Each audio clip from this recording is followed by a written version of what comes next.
Every 40 seconds, an American child goes missing. Every year, 840,000 children go missing in the United States, with some forced into trafficking. While many missing children are located within 24 hours, others are never found. Primetime television offers an ideal medium to present cases of children gone missing to the widest available audience. Kidnapping and human trafficking are federal offenses, so a program like A Place Called Home would be an asset for federal law enforcement agencies to notify a national audience about children who have gone missing. A Place Called Home will present missing child cases in both a documentary and docudrama format. The program reports on the brass tacks of the investigation by presenting reenactments of abductions and interviews with law enforcement authorities. To examine the pathos of the cases, interviews with parents and other relations will explore the emotional impact such crimes make on families. Missing children need our help, and A Place Called Home is the ultimate Amber Alert. As the producer and host of A Place Called Home, I am raising funds to finance the pilot. In order to present this work in its best possible light, we need production value. In other words, I can't just shoot it with a smartphone. The goal of my production company, Leader One Studios, is to raise $10,000 for the budget, so that networks will see it as a serious work and will be convinced that we are serious about finding missing children. Please donate to the show's Patreon fund at www.patreon.com/leader1. See the link below. Any amount will be appreciated, and you will save lives. Child victims of kidnapping and human trafficking await our efforts to broadcast their plight on a national stage. A Place Called Home, bringing the quest to find missing children to primetime television. Thank you in advance for your support.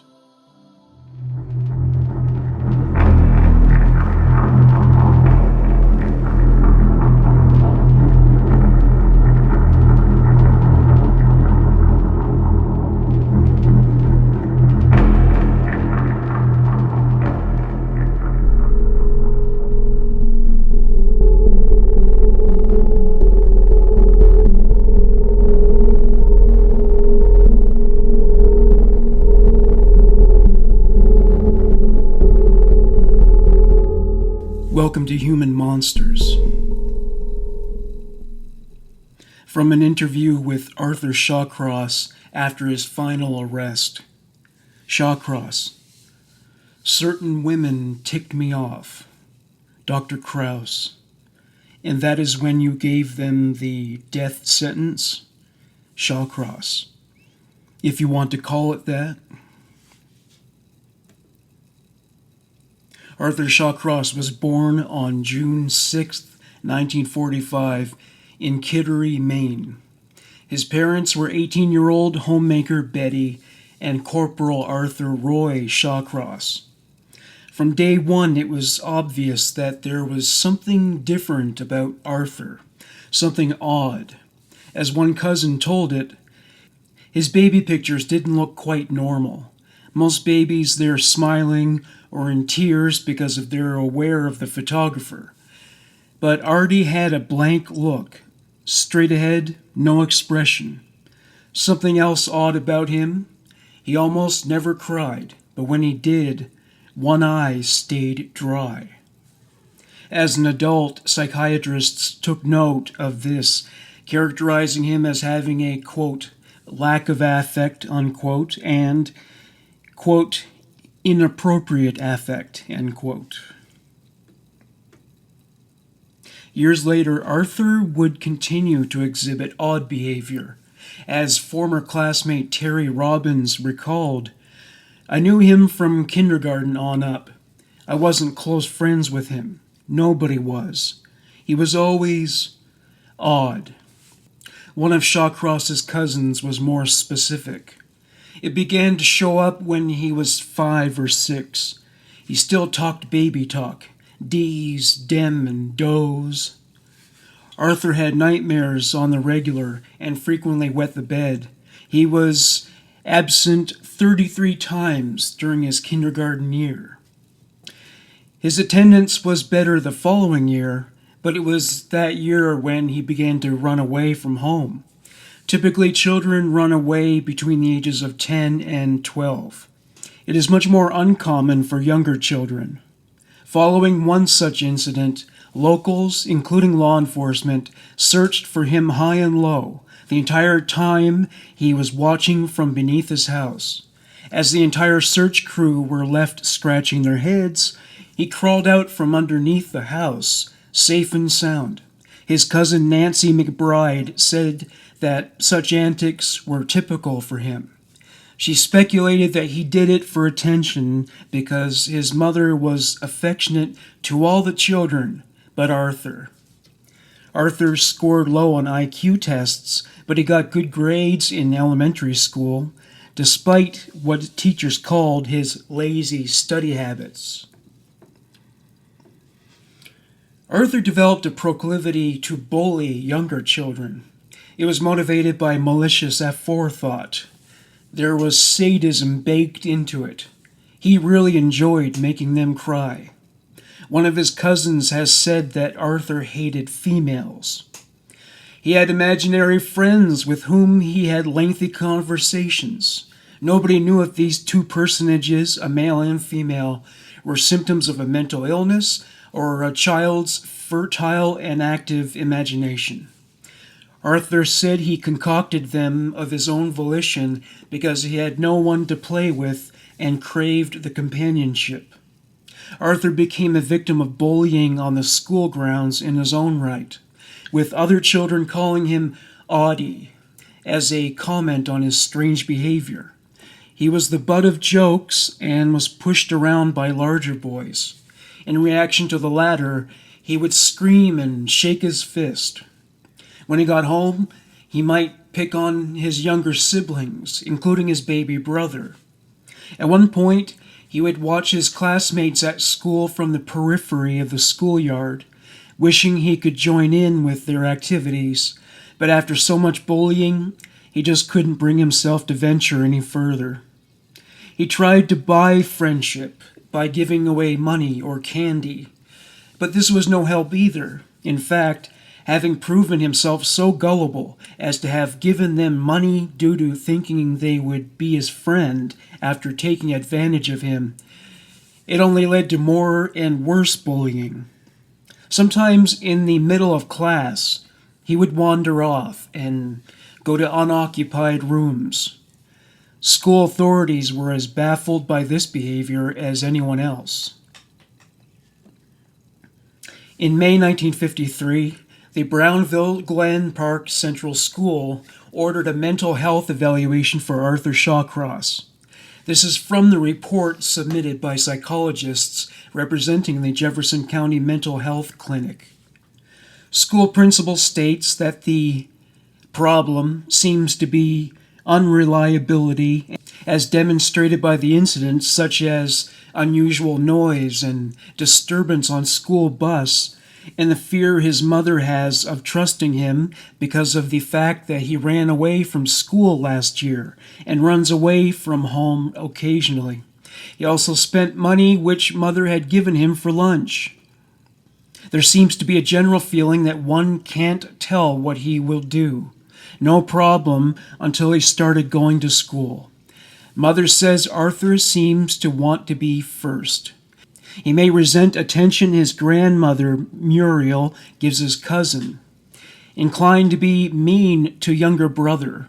Reads and likes TV.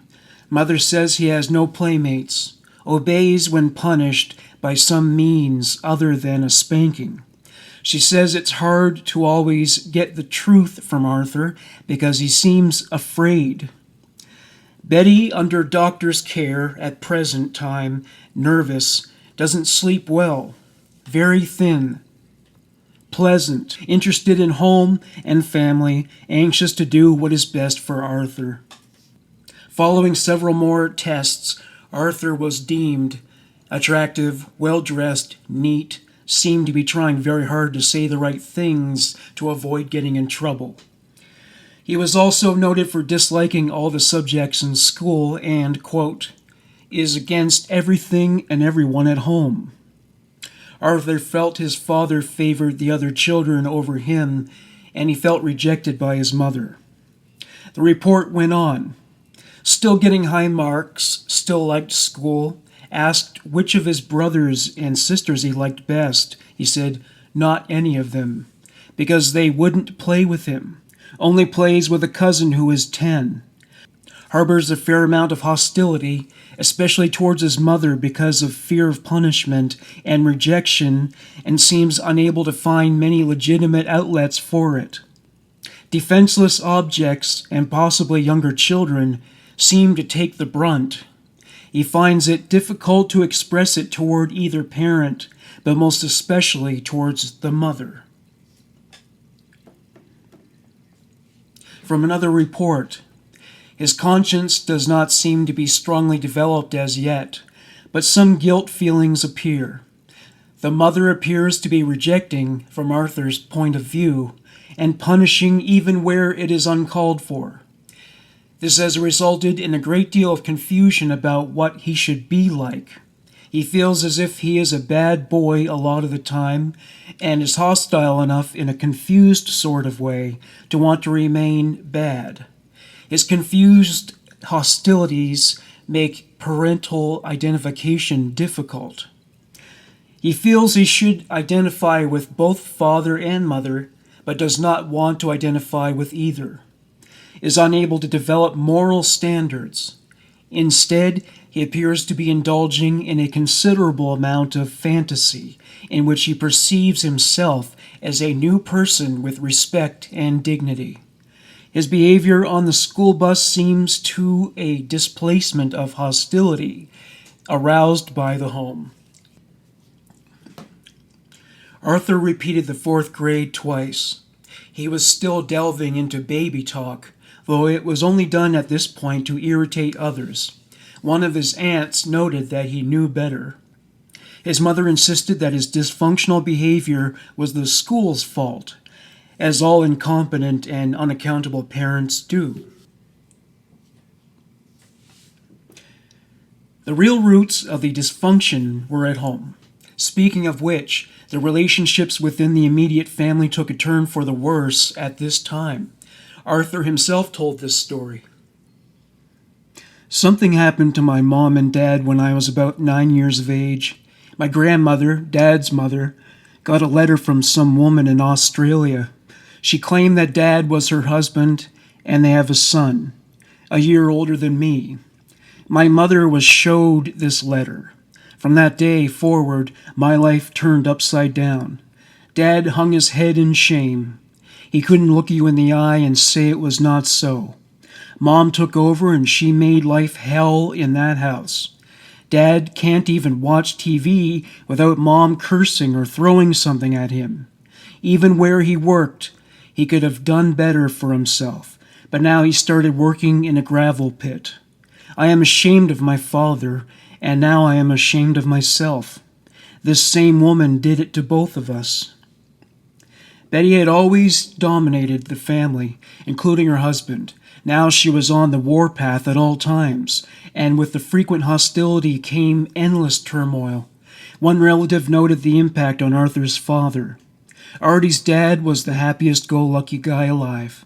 He had a chuckle, a sense of humor. If you told him a joke, he'd laugh from the bottom of his feet. Lived for his work, never called in sick or vacationed or showed up late. He had zero outside interests, didn't bowl, didn't fish, didn't play bingo or pinochle or chase women. I don't think he was ever inside a bar in his life. He was the kind of guy, he'd drive the snowplow 20 hours straight and then clock in for his next shift.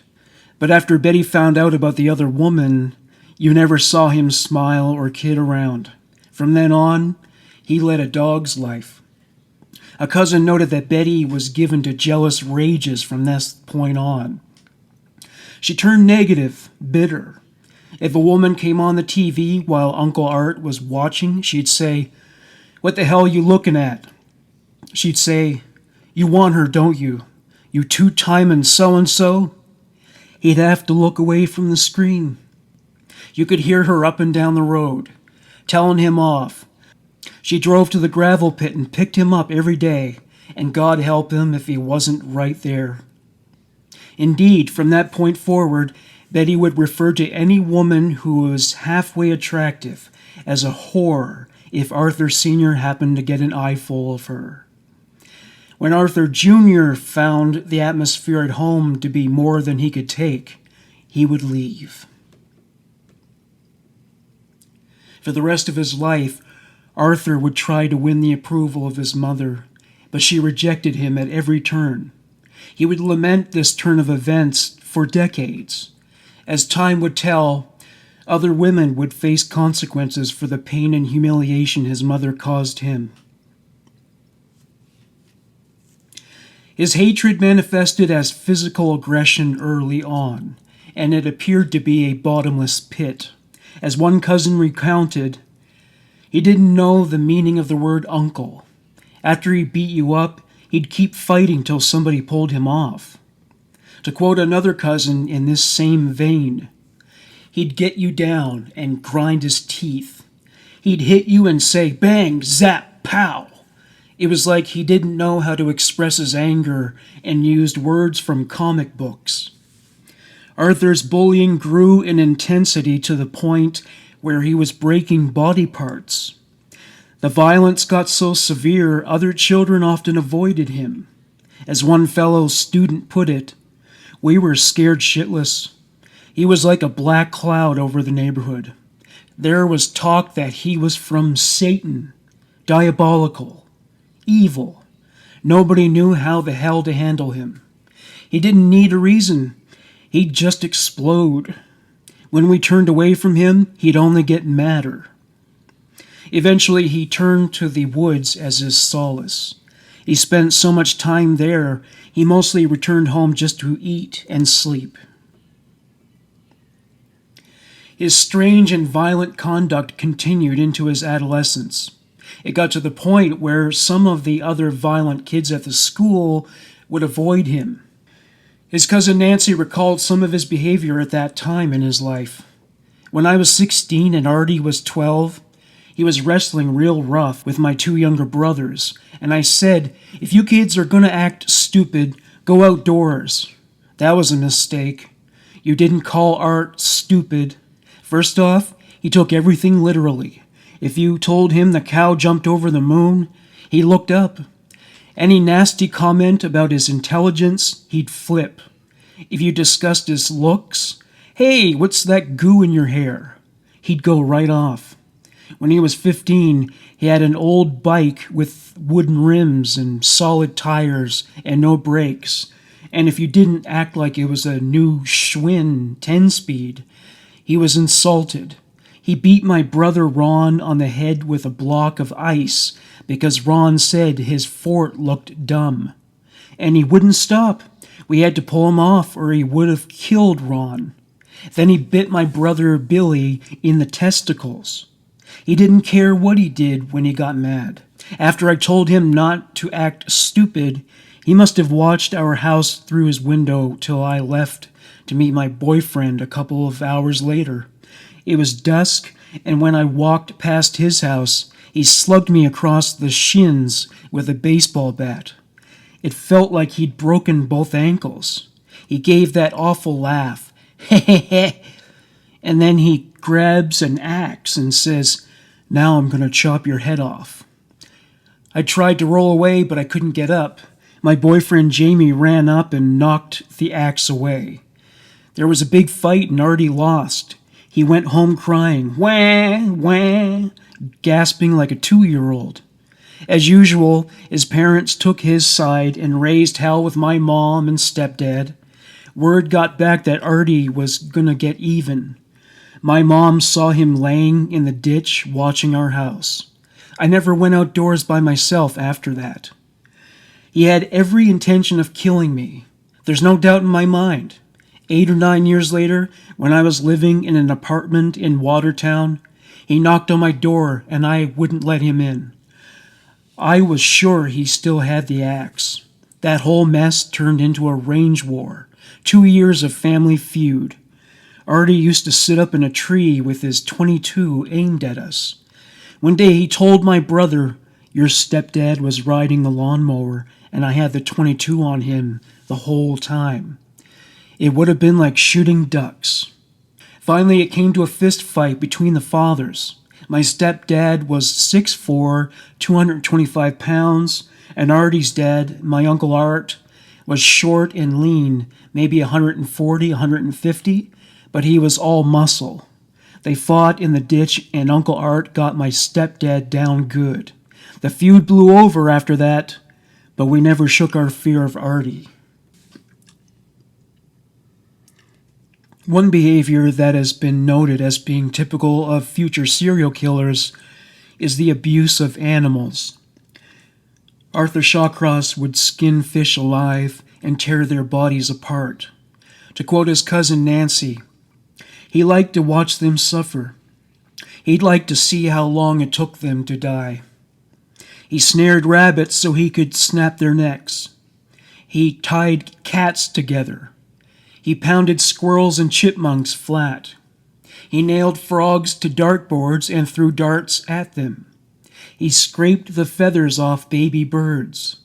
One day he said to a friend, "Who says cats can't swim?" With that, he took a burlap sack containing a kitten and threw it in a river. The cat swam back, and Arthur threw it back out. This happened 3 or 4 more times until he killed it.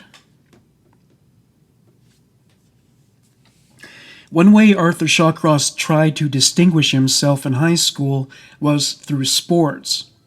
He went out for the wrestling team. It didn't turn out so well. His teammate Jim Robbins recalled how it all broke down. He had a lot of natural talent, and he was as hard as an anvil, but he couldn't concentrate. He was always too mad. You don't wrestle from anger. He'd forget his holds and use sheer strength. Or he'd try the TV crap, body slams, airplane spins, flying mares. If he lost, he went nuts. I saw him throw a chair at a guy that pinned him. If he won, he'd keep beating on the guy till we pulled him off. He slammed one opponent across his knee and threw another one into the seats. Coach'd yell, "No, Shawcross, no!" Sometimes he was disqualified. He'd throw punches till his face was red and his veins stuck out. Due to his lack of discipline and dysfunctional behavior, he didn't excel much in other sports either. Arthur became more dedicated to criminality. He was a career thief, stealing from both commercial and residential properties. He was also a budding perv, drilling holes in the walls in his house so he could spy on the women in his family and watch them undress. He would even tell friends about when his parents had sex. Arthur was as strange when it came to sex as he was with anything else.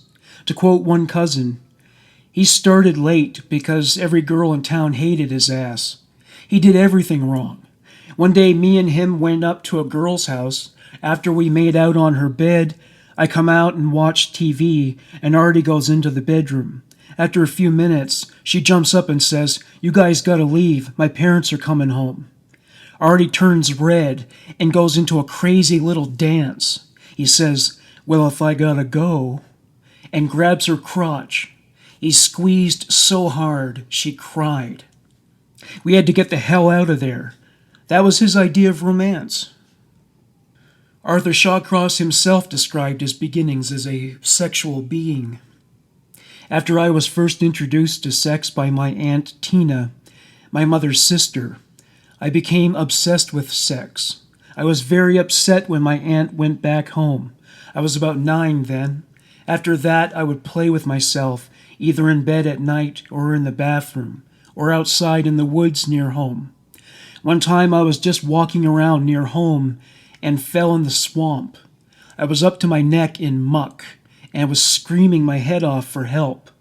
A little while went by when all I could do was cry. A boy my age showed up and helped pull me out of that hole. Went to the creek and soaked off the muck and then walked around to dry off. We stopped in some pasture near some woods, and I took off my clothes and hung them in a bush to dry more. Then I went to a stream near there and cleaned myself off more. Mike took his clothes off and jumped in also. After a while, when we were sunning ourselves off, I started to jack off. No reason, just did it. Mike did too. Then we would touch each other. Then we did oral sex. That was my first experience at that. Mike and I got to be good friends. Only once in a while we would have our touching sessions. Then I started to have oral sex with my sister Jeannie.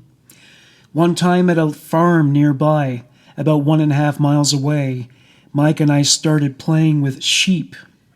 We didn't know that sheeps had organs like a woman. It felt good at the time. When I was 14, one night I stayed after school for wrestling practice. Then I got off the school bus in Brownville, New York, and walked home. It is only 2 miles. I was within a mile from home when a man in a red car, convertible, stopped to give me a lift. I didn't think about, just got in. Then he grabbed me by the throat and told me to take my pants down. Then he held on to my balls and sucked me off. I was scared and crying. Then the guy got mad because I couldn't come. He raped me. I was let off near home. I couldn't tell anyone what happened either. After that, when I masturbated, I could not come until I inserted a finger in my ass. Why? I don't know. One day I did it to a chicken. It died. Then a cow, dog, and a horse. I didn't know where this was leading up to. Arthur Shawcross had his first brush with the law at the age of 18 when he broke into a Sears and Roebuck building. He was sentenced to 18 months of probation as a young offender. Shawcross's first steady girlfriend was named Sarah Louise Chatterton. They met at Family Bargain Center, a retailer where they were both working. He got fired from that job after making a snide remark about the large size of a woman's breasts. Sarah quit in protest. The couple married in September 1964. They moved into a trailer, and Arthur found a job in construction. He wasn't much interested in his wife after marrying her. He would stop by a diner after work and stay there as long as he could to spend as little time with his wife as possible. Perhaps it was due to sexual dysfunction. Arthur confided to a cousin a few weeks after the wedding that he and his bride still had not consummated the marriage. He was a disappointment to Sarah in many other ways. He was dishonest. He never stayed at one job for long. He cheated on her. The one job he did enjoy was as an apprenticed butcher. He loved cutting flesh and bone and would regale Sarah and others with his adventures in the world of meat. 1965, Arthur's son Michael was born. Shawcross was charged with another crime weeks later. He was charged with second-degree burglary after chasing a 13-year-old boy inside his house after the boy threw a snowball at his car. He was sentenced to 6 months more of probation after spending 3 days in jail. He was evaluated by a court-appointed psychiatrist. A quote from that report: Arthur Shawcross has an emotionally unstable personality who reacted with excitability and ineffectiveness when confronted by minor stress. Sarah decided it was time for a divorce. The aforementioned behavior was a dominant factor. So was the fact that he was talking about impregnating a neighbor as a favor because her husband was shooting blanks. Arthur was eager to unleash the heavy artillery at this time. As he wrote, When I was 17, I had sex with a girl that lived near us, only oral sex. She wouldn't do the other. Then I went and did the same thing with another girl nearby who lived on a farm. I got to like going down on girls. When I was 18, I had sex with a girl of 27 where I worked at the Watertown bowling alley. She was a waitress there at the bar. I learned everything that night. I met my first wife. We got married in 1964, had a baby boy on October 2nd, 1965. Everything was okay for a while. Then I started doing strange things again. I'd pick up girls near where we lived, near Sandy Creek, New York. We had sex, sometimes with others as well. I couldn't stop myself. April 7th, 1967. Arthur Shawcross was drafted. He was frequently disciplined and fined for being unreliable and violating military policy. Arthur Shawcross had a history of violence against women thus far, but mostly it was limited to goosing and the snapping of bra straps in high school. During his tour of duty in the Vietnam War, he took it to a whole new level. He described how he tortured Vietnamese women. I shot one woman who was hiding some ammo in a tree. She didn't die right off. I tied her up, gagged her, then searched the area. Found the hut with another girl inside of the age about 16. Knocked her out with the butt of the gun and carried her to where the other girl was. There was a lot of rice, ammo, and other stuff in the hut. I tied the young girl to a tree, still gagged, tied her legs too. They didn't say anything to me at all. I had a machete that was very sharp. I cut that first girl's throat, then took off her head and placed it on a pole in front of that hut. That girl at the tree peed, then fainted. I stripped her then. First, I gave her oral sex. She couldn't understand what I was doing, but her body did. I untied her, then retied her to 2 other small trees. She fainted several times. I cut her slightly from neck to crotch. She screamed and shit herself. I took my M16, pulled on a nipple, then put the gun to her forehead and pulled the trigger. Cut off her head and placed it on a pole where they got water. While many soldiers suffered from the symptoms of post-traumatic stress disorder, Arthur Shawcross savored his memories from the conflict and reveled in the stories he would tell people, which were usually horrifying to anyone with delicate sensibilities. Whether it was about the Vietnamese prostitute with the strategically placed razor blade that resulted in an American officer's penis being split, or the call girls who charged him $2 a night, it was all an adventure to him. He would tell people about how he and other soldiers would rape enemy women to teach them a lesson. One of his cousins related one occasion when Arthur told him one of his wartime sex stories. He told me he was banging a Vietnamese girl and blew her brains out just when they came. What bothered me was the way he said it. Jacking around, giggling, using his duck voice. Goofy. If you were telling a story like that, wouldn't you be serious? But it was all fun to him. Boy, did she quiver when I shot her.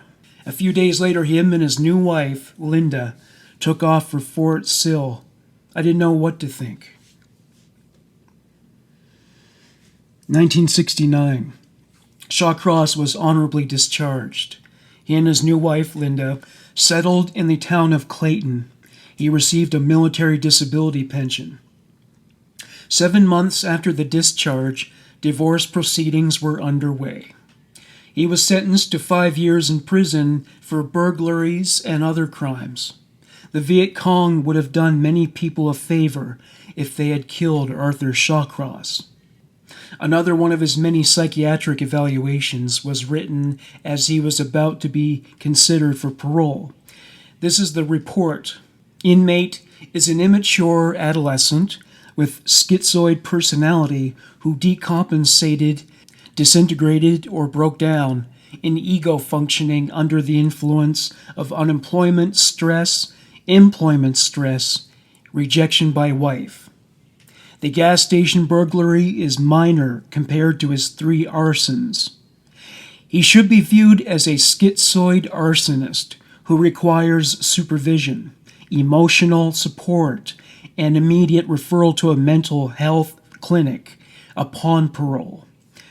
Latent projected homicidal intent of at least 2 of his arsons should not be underestimated. He is a fair parole risk, will require psychiatric treatment plus close supervision. October 18, 1971. Arthur Shawcross was released after serving 22 months. He embarked on his 3rd failed marriage, this time to a woman named Penny Sherbino.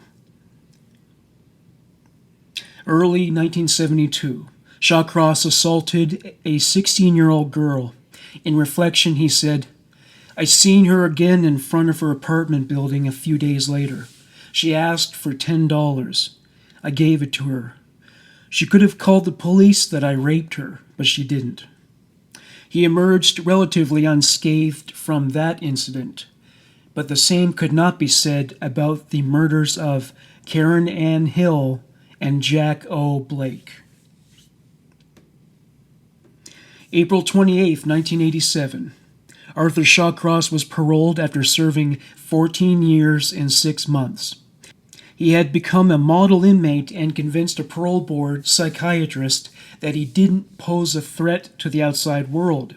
Whether he was truly prepared to behave himself or had just become a more effective liar remained to be seen.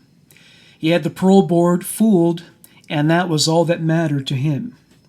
The outside world wasn't exactly welcoming him with open arms. He was an ex-con, a murderer of 2 children, and his pen pal fiancée couldn't make it to see him on the day of his release because she couldn't get a day off work. Not everybody was on board with the idea of releasing him. To quote one member of the parole board, Robert T. Kent, "At the risk of being dramatic, the writer considers this man to be possibly the most dangerous individual to have been released to the community in many years." Shawcross faced strict conditions, including curfews, regular parole office visits, and ongoing psychiatric treatment. Lucky for him, the parole officers were so swamped and understaffed that he was able to do things like miss therapy sessions and frequent playgrounds, which he was forbidden to do because his murder victims were, as previously stated, minors. He also stayed out beyond his curfew. Sergeant David Lindsay lived and worked in the town of Binghamton, New York. It is also the town where his daughter Sherry was raped and murdered at the age of 12. Given this history, it's hardly surprising that he was opposed to the placement of Arthur Shawcross in his community when the parole board arranged for him to live there. Sergeant Lindsay sounded off on this. "I was working days as a street supervisor, 6:30 to 2:30, when somebody read a delayed flyer from the Division of Parole at roll call. A child killer had been paroled to the Volunteers of America. It made my hair stand up because that was only a few blocks from the Sherry A. Lindsay Memorial Park.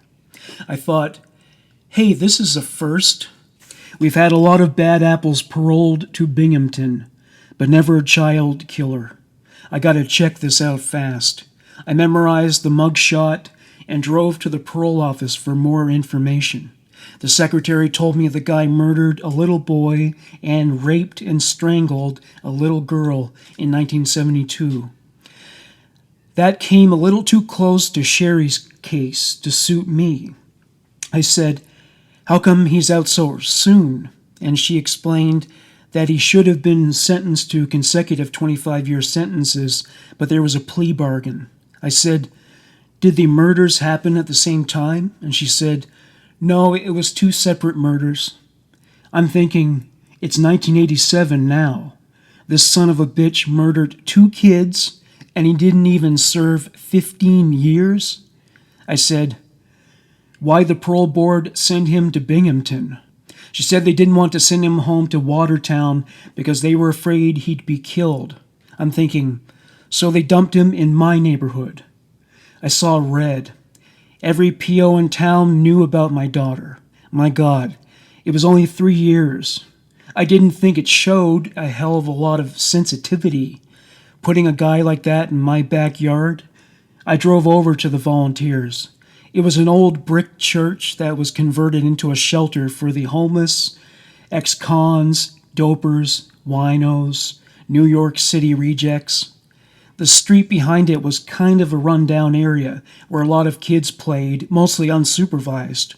I thought, some bureaucrats flipped his gears. This Shawcross guy wasn't home. They told me he was either in the park or fishing in the river for carp and walleyes. I drove to the park, and no adults were around. A couple kids said a guy with a pot belly invited them to go fishing, but they were streetwise and backed off. I didn't learn till later that he usually took his victims fishing before he strangled them. My God, he was still using the same M.O. I drove the patrol car to the river just below the park and spotted a guy standing on the bank. He had one pole in the water, and he was rigging another. The flyer said Shawcross was 41, but this bum looked 50. I pulled right up on the grass and opened my window. My face was about 3 feet from his. I recognized him from the flyer, so I didn't ask for ID. I wouldn't want to repeat the language I used, but it went back to my Navy days, when you weren't a man unless you cussed and got tattooed. I told the guy I knew who he was, what he did, and what I thought of guys like him. I pointed up the bank and said, "That's the Sherry A. Lindsay Memorial Park. You know who Sherry A. Lindsay was? She was my daughter." I told him she was killed by a rotten pervert like him, and I didn't want him anywheres near her park. He looked at my uniform. "Yes, sir," he said, nice and quiet and respectful. "Yes, sir, I understand, sir." "Stay the hell out of my park," I said.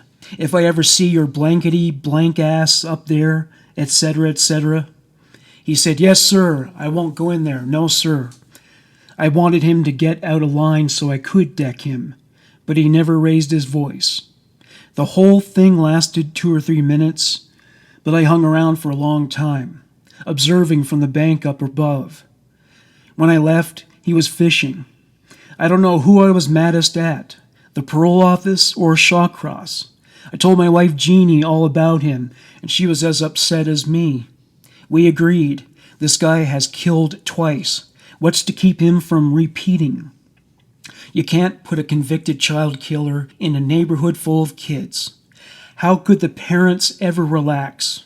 I mean, your kid's an hour late from school and you're convinced he's dead, right? How could anybody live like that? After dinner, I took a spin around the Sherry O. Lindsay Memorial Park, but he wasn't there. I went back a couple more times before I went to bed. Neither one of us could sleep. Jeannie kept trying to figure out how it happened, and I kept explaining that it was simple. The parole board lost their mind. It was like a slap in the face, an insult to my daughter's memory. I sat up all night and finally went for a walk. In the morning, I talked to a few neighbors. They were as shocked as me and Jeannie. The original parole division flyer about Shawcross was marked for police use only, but I decided to spread it around. If I got fired, I got fired. I steamed all day at work and finally figured out how to run the guy out of town.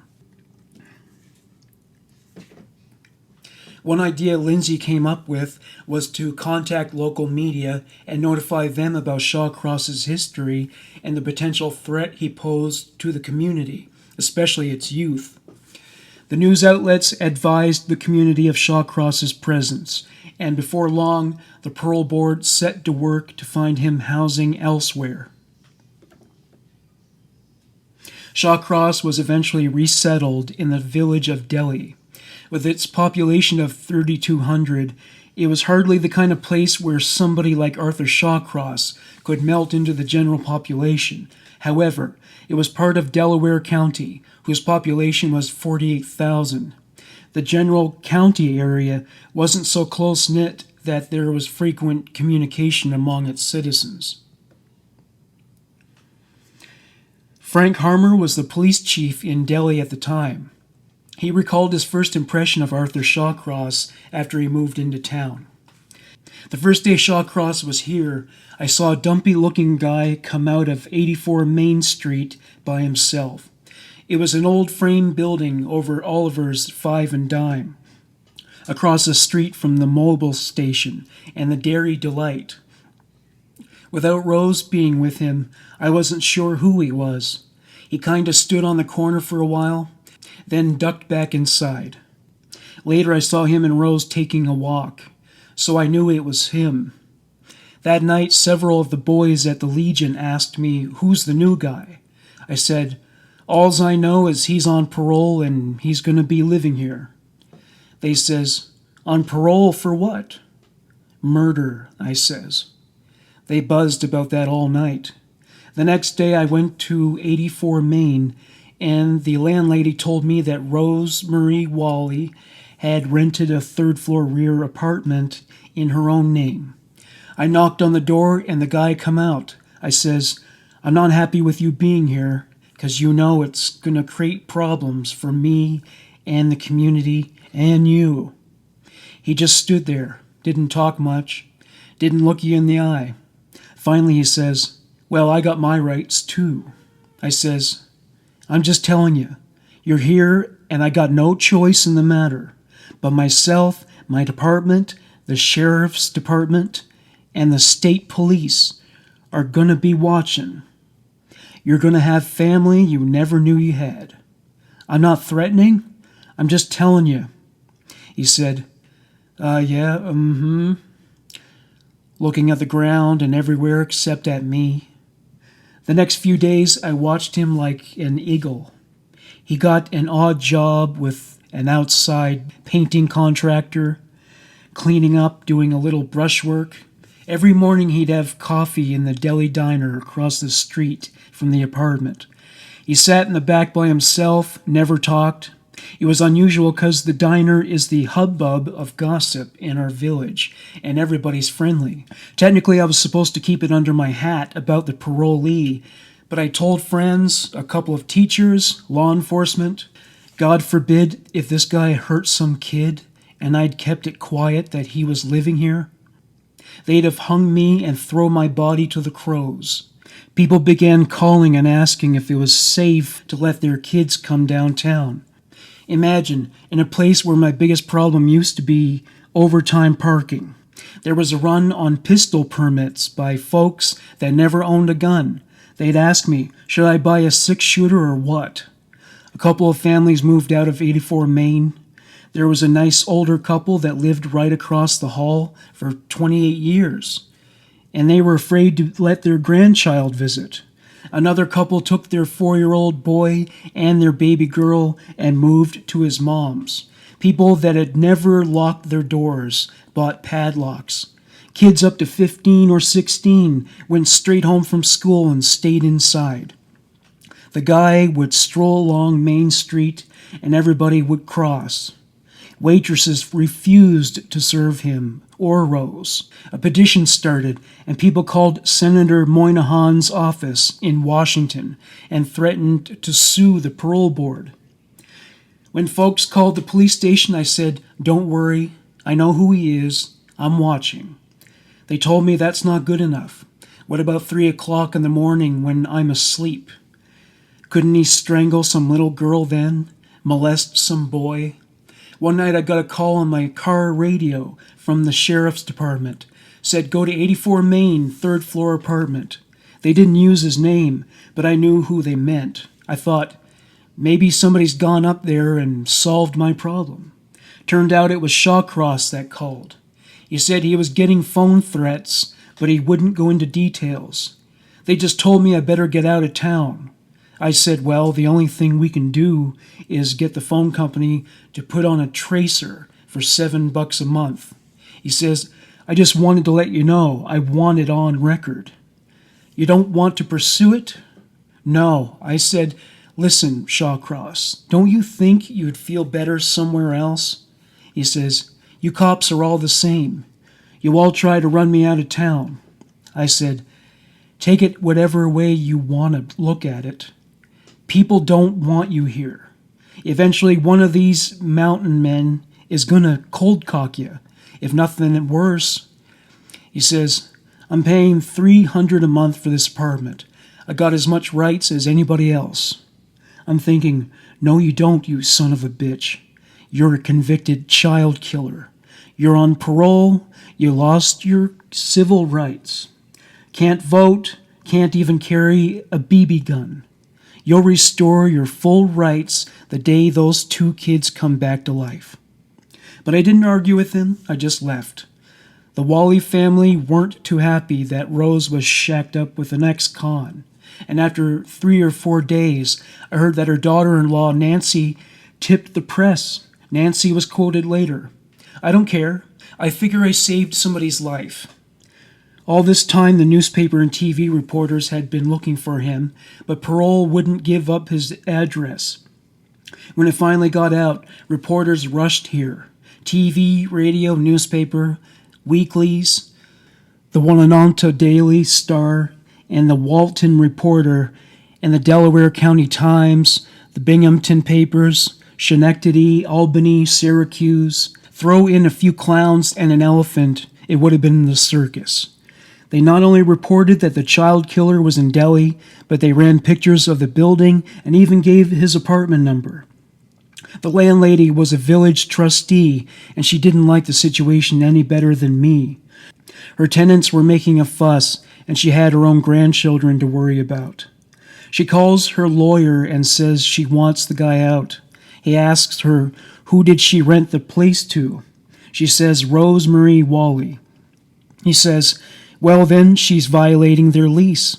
If the guy won't leave, that's grounds for eviction. The landlady warned Rose, and her and Shawcross began to pack that evening. Next thing I knew, they left by the back alley and went around the corner to the daycare in the basement of the Baptist church, a block off Main. I got a call from the Reverend Lawrence Duthie, a nice guy. I knew him well. He says, Chief, the press is harassing Art and Rose, and they got no call to. I go to the church, and there's Shawcross, all red-faced and stammering. He says, the press keeps trying to get statements from me. I don't want my picture taken, and I don't want to be bothered. I have a right to my privacy. Well, look, I says, don't go outside then. If the Reverend tells them they can't come into the church, they can't. If he calls me and makes a complaint, I'll make him leave. I'm thinking, yeah, but it might take me a day or 2 to get here.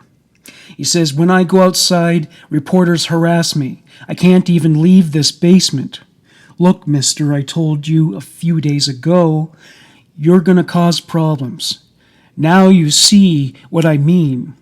And this is only the beginning. Everybody in town knows who you are and where you live. He kept saying, I got my rights. I said, we're not talking Iggy rights. We're talking reality. The reporters are just doing their job. That's freedom of the press. Your news. I'm thinking to myself, yeah, bad news. He says, well, I'm getting the hell out of this town anyway. They kicked me out of Binghamton. Now they're kicking me out of here. That was the first I knew there'd been trouble in Binghamton. It would have been nice if parole had mentioned it. He says, you can't expect me to stay in this basement all the time. Well, I says, fame brings people. You can't blame them. They want to see the celebrity. Rosemary Wally, the woman who became Arthur Shawcross's common-law wife, found life with the ex-con to be quite stormy, especially in the beginning. She recalled the difficult transition. I never thought Art would be run out of Binghamton, and I never thought we'd be run out of Delhi less than 2 weeks after we got there. I'd worked in Delhi for years, and I didn't think my family would turn on us either. I knew we were in for it when a couple of drunks tried to kick our door down. Then I came back from doing laundry, and the woman who owned the building called me over and says, "Rose, the state police just took your friend away for a talk."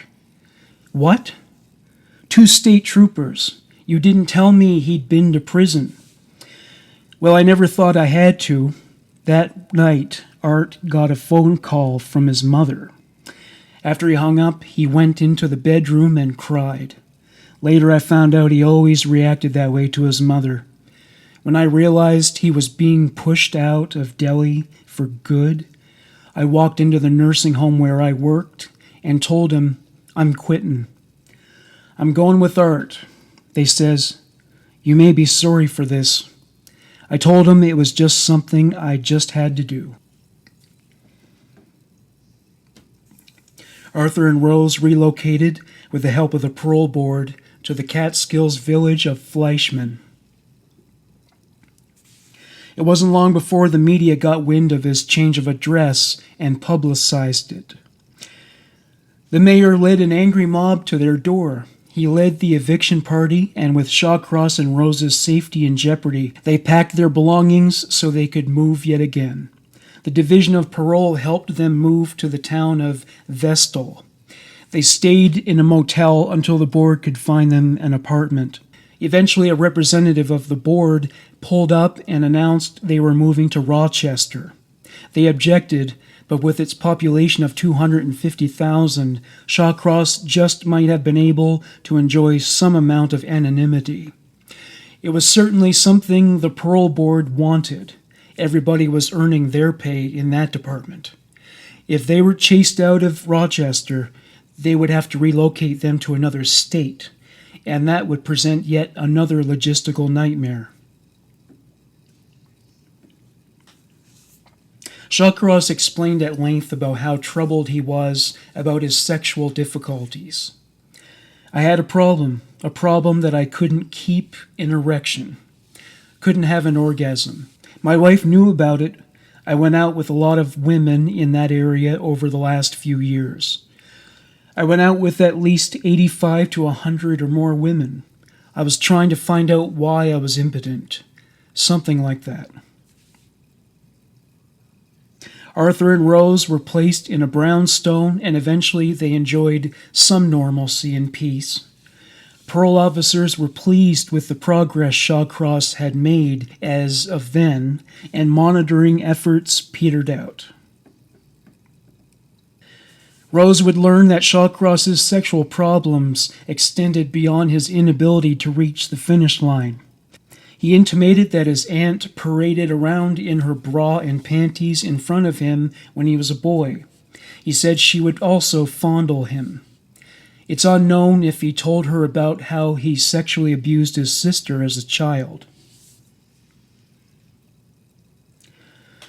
Arthur became friendly with his neighbors in the tenement. He did odd jobs without asking for payment. He gave them small presents.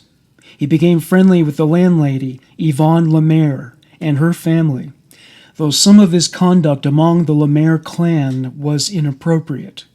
As her husband James recalled, "He was becoming fast friends with my entire family, starting to become involved in many of our family activities. It was bad, almost as if he was taking my place. At one time, he even took my grandchildren out trick-or-treating on Halloween. On one or two of our family outings, Art even made a pass at my wife. I remember at a pig roast we had, Art grabbed my wife's breast. My wife was very upset that Art did this and told him so. She even told him that if he ever did anything like that again, she would kill him. Art told her that she better watch out what she says to him, or she would suffer the consequences." The Lemaire family would end their relationship with Arthur Shawcross before long. Men who are abused by their mothers tend to have issues with women throughout their lives. Many of them abuse the women they marry or cohabit with. Many go much further than that. The toxic nature of Arthur Shawcross's relationship with his mother never saw any improvement.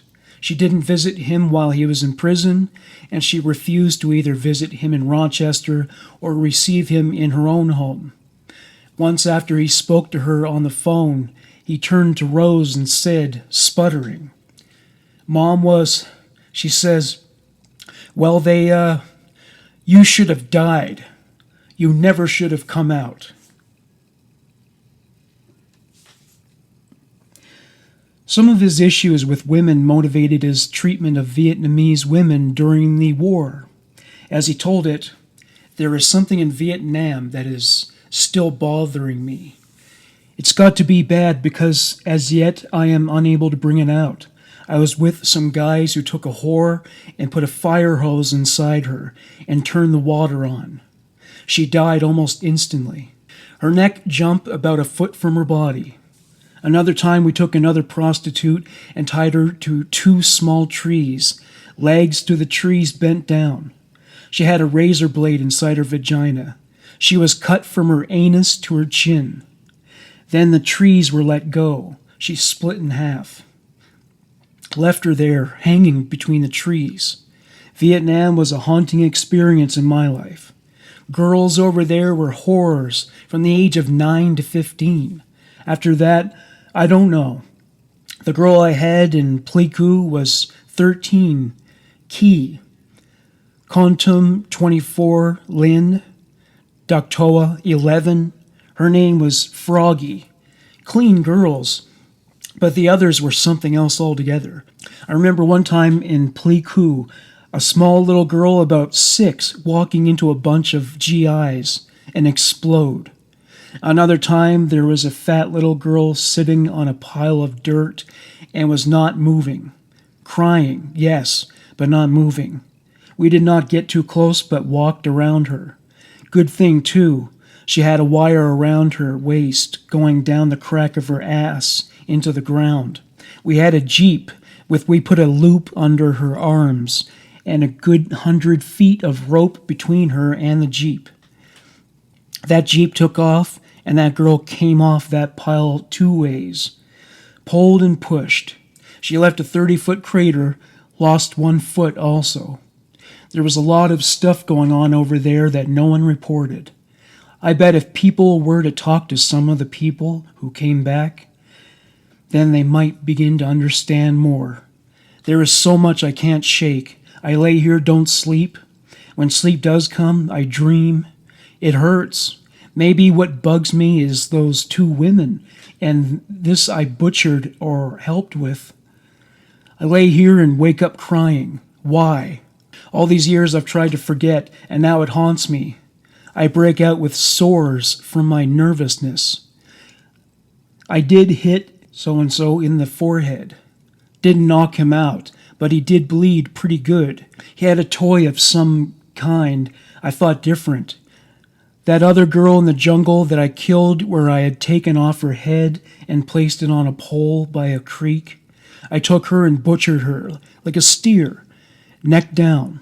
I had used the machete, cut her or the body down the middle, then cleaved the backbone and washed the blood out. Why? I wish I knew for sure. The same way you cut a deer.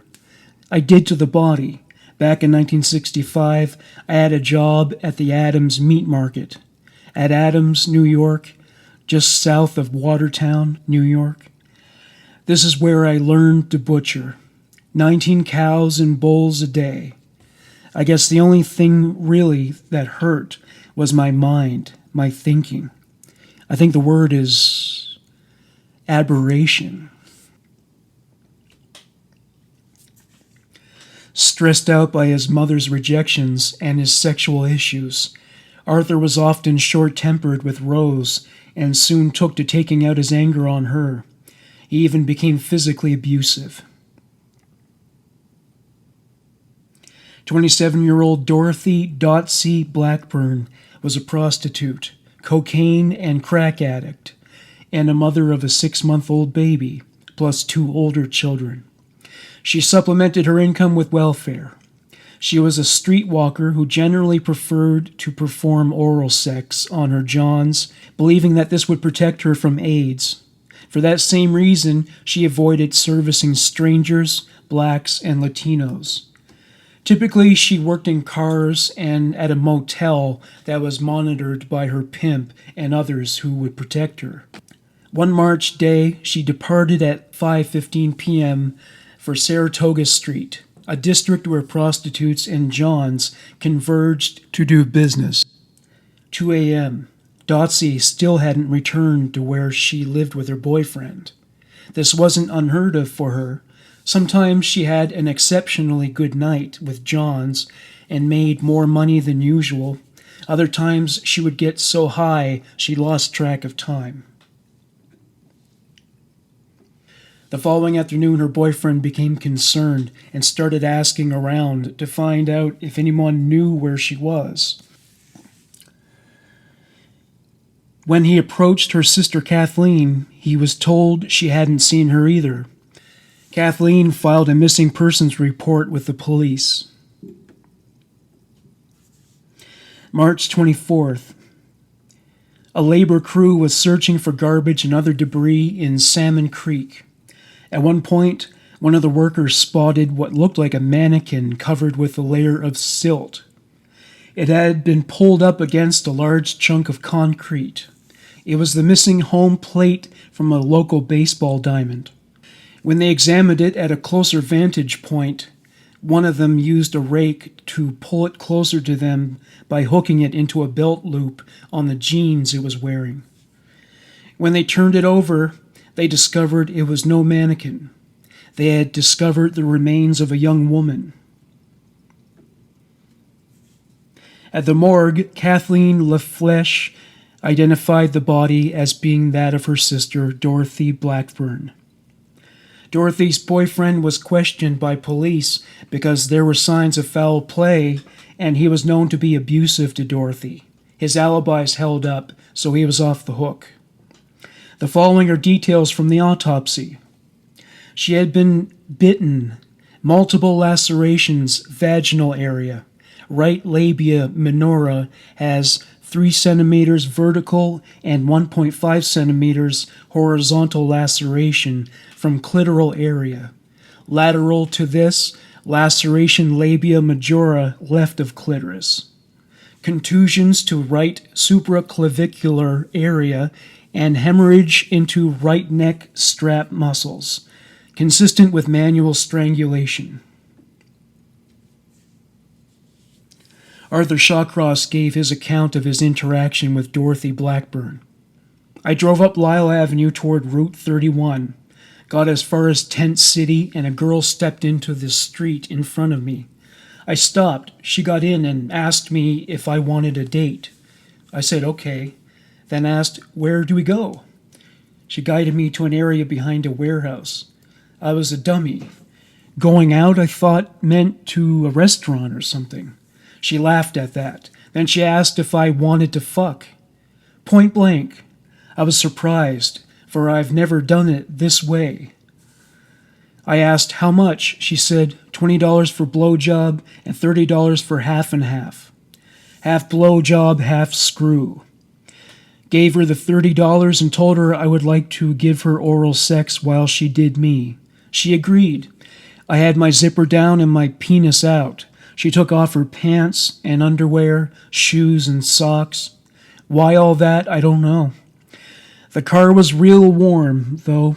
I had my penis in her mouth and I on her. It was okay for about 3 minutes. Then she bit me. I screamed and pulled back. There was blood all over. I was scared. I thought I was going to die. I really did. I grabbed my penis and screamed, "Why did she bite me?" She said not one word, but had a smile on her bloody face. So I reached over and bit into her vagina. Something tore loose. I didn't care.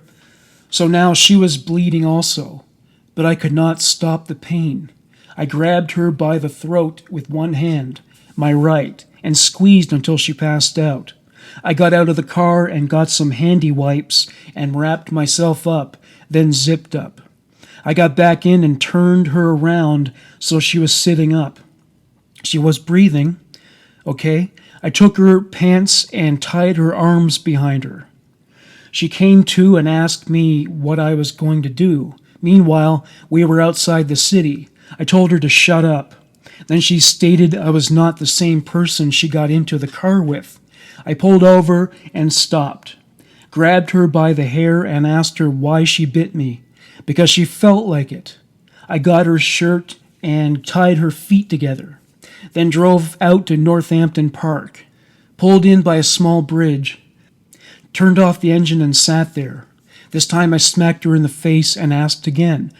I took the flashlight and inspected myself. What a bloody mess. All Miss Blackburn said was she felt like it. I told her I won't be able to love a woman again. Then she started calling queer, faggot, and cursing me. I took off my pants and got out of the car and put snow on my penis. That cold stopped the bleeding. I put a rubber on as slowly as I could and got back in. Now I told her she is going to be raped. All she did was laugh. Then I got mad and started to sweat real bad. Pulled her close to me and fondled her. Then whispered in her ear she was going to die. And what did she say now? She must have been on drugs. Just smiled at me. I took her shirt off her feet and her pants off her arms, then told her to get dressed. She did, then called me little man. I choked her for a good 10 minutes, or near as I thought. She went limp. I sat there half the night with her. Took her out of the car and dropped her into the creek. She was face down. Watched for about a half hour, then drove away.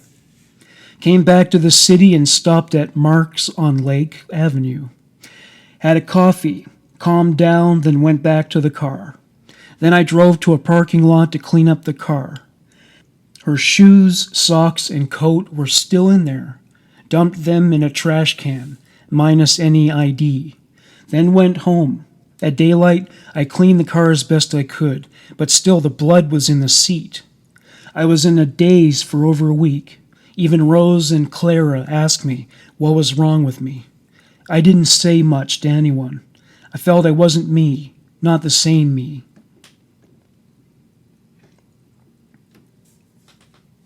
July 8th, 1989. 27-year-old Anna Marie Daly Steffen was a cocaine addict with the emaciated body to prove it. She was arrested on this day for prostitution. She was 95 pounds and pregnant. She was later taken to hospital. She was dilated and in poor health, generally speaking. She insisted on being released. Doctors warned her that she could go into labor at any time. A member of the staff recalled that she left with, as he put it, some guy. Anna spent her childhood and early adulthood looking after her sister, who had spina bifida. She was said to have lost direction after her sister died in 1980 from gangrene. She got married and had 2 children, but she became estranged from her family. She eventually became a slave to addiction and left her family to embrace the streets with all its dangers as a junkie prostitute. When Anna became pregnant for the last time, she announced she would sell the child for $5,000 to pay off all her debts. It's not as bad as Charles Manson's mother selling him for a pitcher of beer, but considering her conduct, she may have been on to something when she declared, "Everyone's against me." She was last seen by her closest of associates soliciting. Days later, Anna hadn't returned to her apartment. At first, nobody was concerned. It was a multiple-choice thing. A, she could have gone off to have the baby and was in recovery. B, she could have been doing double time working more tricks. Or C, she could have been knee-deep in drugs. At that point in her life, one wouldn't have expected stability or normalcy from her. Several weeks later, a rumor spread that Anna Marie died in jail or from AIDS. Someone else speculated that she'd overdosed or injected a speedball. September 9th, 6 p.m. One Hector Maldonado descended down a slope of the Genesee River Gorge with the intention of finding deposit bottles, which would be exchanged for cash to buy cigarettes. Having found 8 bottles, he made his way back up. As he made his ascent, something caught his eye on a narrow ledge beneath the rim of the gorge, under some maple trees, weeds, and ferns. He spotted a green plastic garbage bag. It was covered with sticks and chunks of black asphalt. The surest sign of what was contained within protruded outward, a leg bone. He wondered if it might be a deer, but when he took a closer look, he discovered the bone was connected to clothing. At the morgue, the pathology staff were unable to determine the cause of death since the body had been decomposing for so long. The body had been scalped. A rock had been placed on top of the hair and its roots. There were no eyeballs in the sockets. Most of the skin had rotted away. The ribs were gnarled and in disarray. The jeans were pulled down and a tank top was pulled up. The coroner's best guess as to the cause of death was asphyxia. Arthur Shawcross described another one of his sexual misadventures. I walked up Lake Avenue back toward the city, and I get up there by the Princess Restaurant and, a girl seen me. She recognized me before. I seen her before, and she says, "You want a date?" And I says, "All I got is $20. She says, "Well, I'm not doing nothing for the rest of the day." I said, "All right." We went across behind the YMCA over there and went back down to the driving park bridge. And, she says, "Go down this way," and there was an area where there was some construction. A field was all mowed, right? There was an area with tall grass, maybe 4 or 5 feet high, overlooking the river itself. She started doing oral sex, and I got an erection, right? Then we started having sex itself, intercourse, right? And, some kids showed up, There was 4, 5 kids coming down the trail that we came down, and they were going down to the riverbank itself. And she says, "What's all that noise?" I says, "Don't move, right? There's kids maybe 20 feet from us. Don't say nothing, And she gets up on her knees, right? And she sees the kids, and she says, she wanted to get up, get her clothes on, get out of there. And I says, I had to pull her back down, says, "Just keep quiet, because I was panicking. When the parole officers, they want me, I ain't got no clothes on, kids around, That's the only thing I thought of. And the more she, made, struggle around, the more I panicked, And I told her, I says, "Keep quiet, And she says, just kept telling me, "Let me up," right? And I just laid across her. I says, "I can't explain it." I says, "We just can't have these kids see what we're doing, And she says, "You don't let me up, I'm going to scream, And at that moment, the same thing happened with the first one. I started sweating, water just rolling right out of me. And I panicked, and I just grabbed her by the throat, just held and squeezed her until she quit. Then I took and I rolled her off. We were about maybe 4 foot from the edge of the cliff, and I rolled her over there behind a bush. Kraus, and did you say that you were concerned that if you were found naked and around kids, your parole would be violated for exposing yourself? Shawcross, yeah, that was the only thing on my mind. The police still could not find a way to identify the woman found in the gorge. They brought in a forensic anthropologist. He put together his best approximation of her physical features as a model made out of clay. A photograph was taken and published by media outlets. There was a response. A 50-year-old man called the Rochester police from his home in Albion to say that the victim may have been his daughter, Anna Steffen. After her dental records were examined, it was confirmed that the remains were, in fact, those of Anna Steffen. She was buried next to her sister. Arthur Shawcross described his final interactions with another woman named Dorothy. One of the women that lives on the street, Dorothy, she would come clean our apartment, I give her $3-4 an hour, just clean the apartment. I'd go to work, Rose go to work, she'd stay there, clean the apartment, Everything's all right for a while, Then she starts stealing the laundry money. Quarters. We had a washing machine downstairs. We'd wash clothes and dry them down there. One day she came in, she's all dirty, and she says, she was sleeping over here by the river under the trestle, the loop, and she's all dirty, and she says, "Can I take a bath?" And I said, "All right, go take a bath." And she wanted to know if I'd take her clothes downstairs and wash them.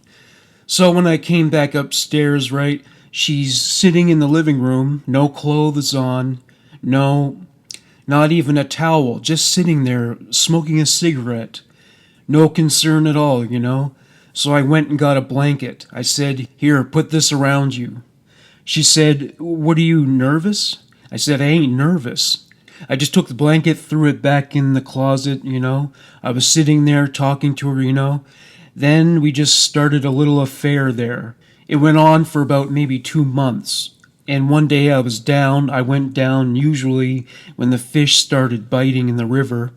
I was down there every day and was catching bass and different things.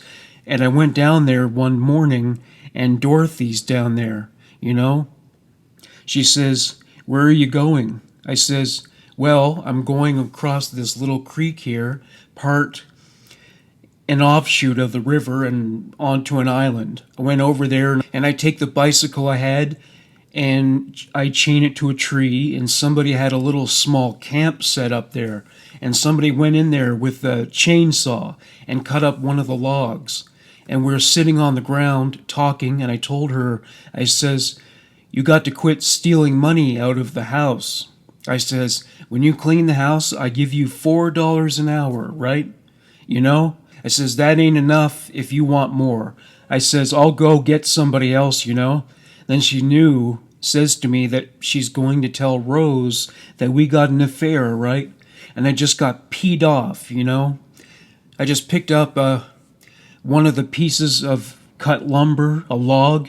I just swung on her, and she dropped. And I started sweating again, Same thing, the brightness, the no sound, closeness, and I just picked her up, carried her over behind one tree that was rotted out, and just laid her down in the high grass off the trail.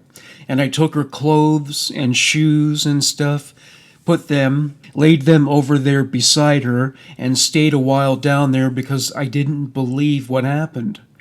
And that same day, not even 5-10 minutes after I put her over there, somebody else was on the island, and I didn't know it, He come right up the trail 10 feet from me, didn't even see me, just kept right along. Kraus, how were you feeling then? Shawcross, I was bad panic, crying, and I stayed down there most of the day. Kraus, with her? Shawcross, yeah, and I went home and I just pushed it away like it didn't happen. And another time, maybe a couple weeks later, I say it was over a month later, went down, and I've been down there every day in another area. But went down there, and you could smell it from the island, right? because you get a lot of dead salmon and fish around there, something else, and I just seen like a skeleton there, and the skull was all cracked in, and I just took a stick and picked up the skull and threw it in the river, and then just left out of there. Kraus. Did you have to weight it down, or did it sink? Shawcross. No, the water was pretty fast. It must have went probably 30 feet, and it float and just went under. Kraus. Now you mentioned that you had taken her clothes off, over and put them by her. Shawcross. Yeah. Kraus. What? You didn't mention that her clothes were off. Shawcross. We were fooling around before that. Kraus.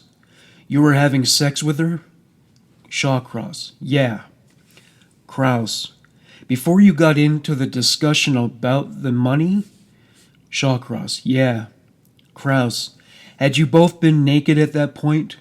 Shawcross. Yeah. Kraus. So when you hit her, you were stark naked? Shawcross. Uh-huh. Kraus. And as soon as she was down, and you saw that she was... Shawcross. Blood coming out of her ear, out of the ear and the corner of one eye. Linda Neal's mother, Clara, was so in love with Arthur Shawcross she was practically blind to his flaws. Her daughter Linda saw them quite clearly. She recalled her memories of him. When my mom talked about Art, she left out a few things. Some she didn't know, some she knew and pretended she didn't. She had such a good West Virginia heart, and she loved Art so much it made her blind. But me, I seen him plain, and it was scary.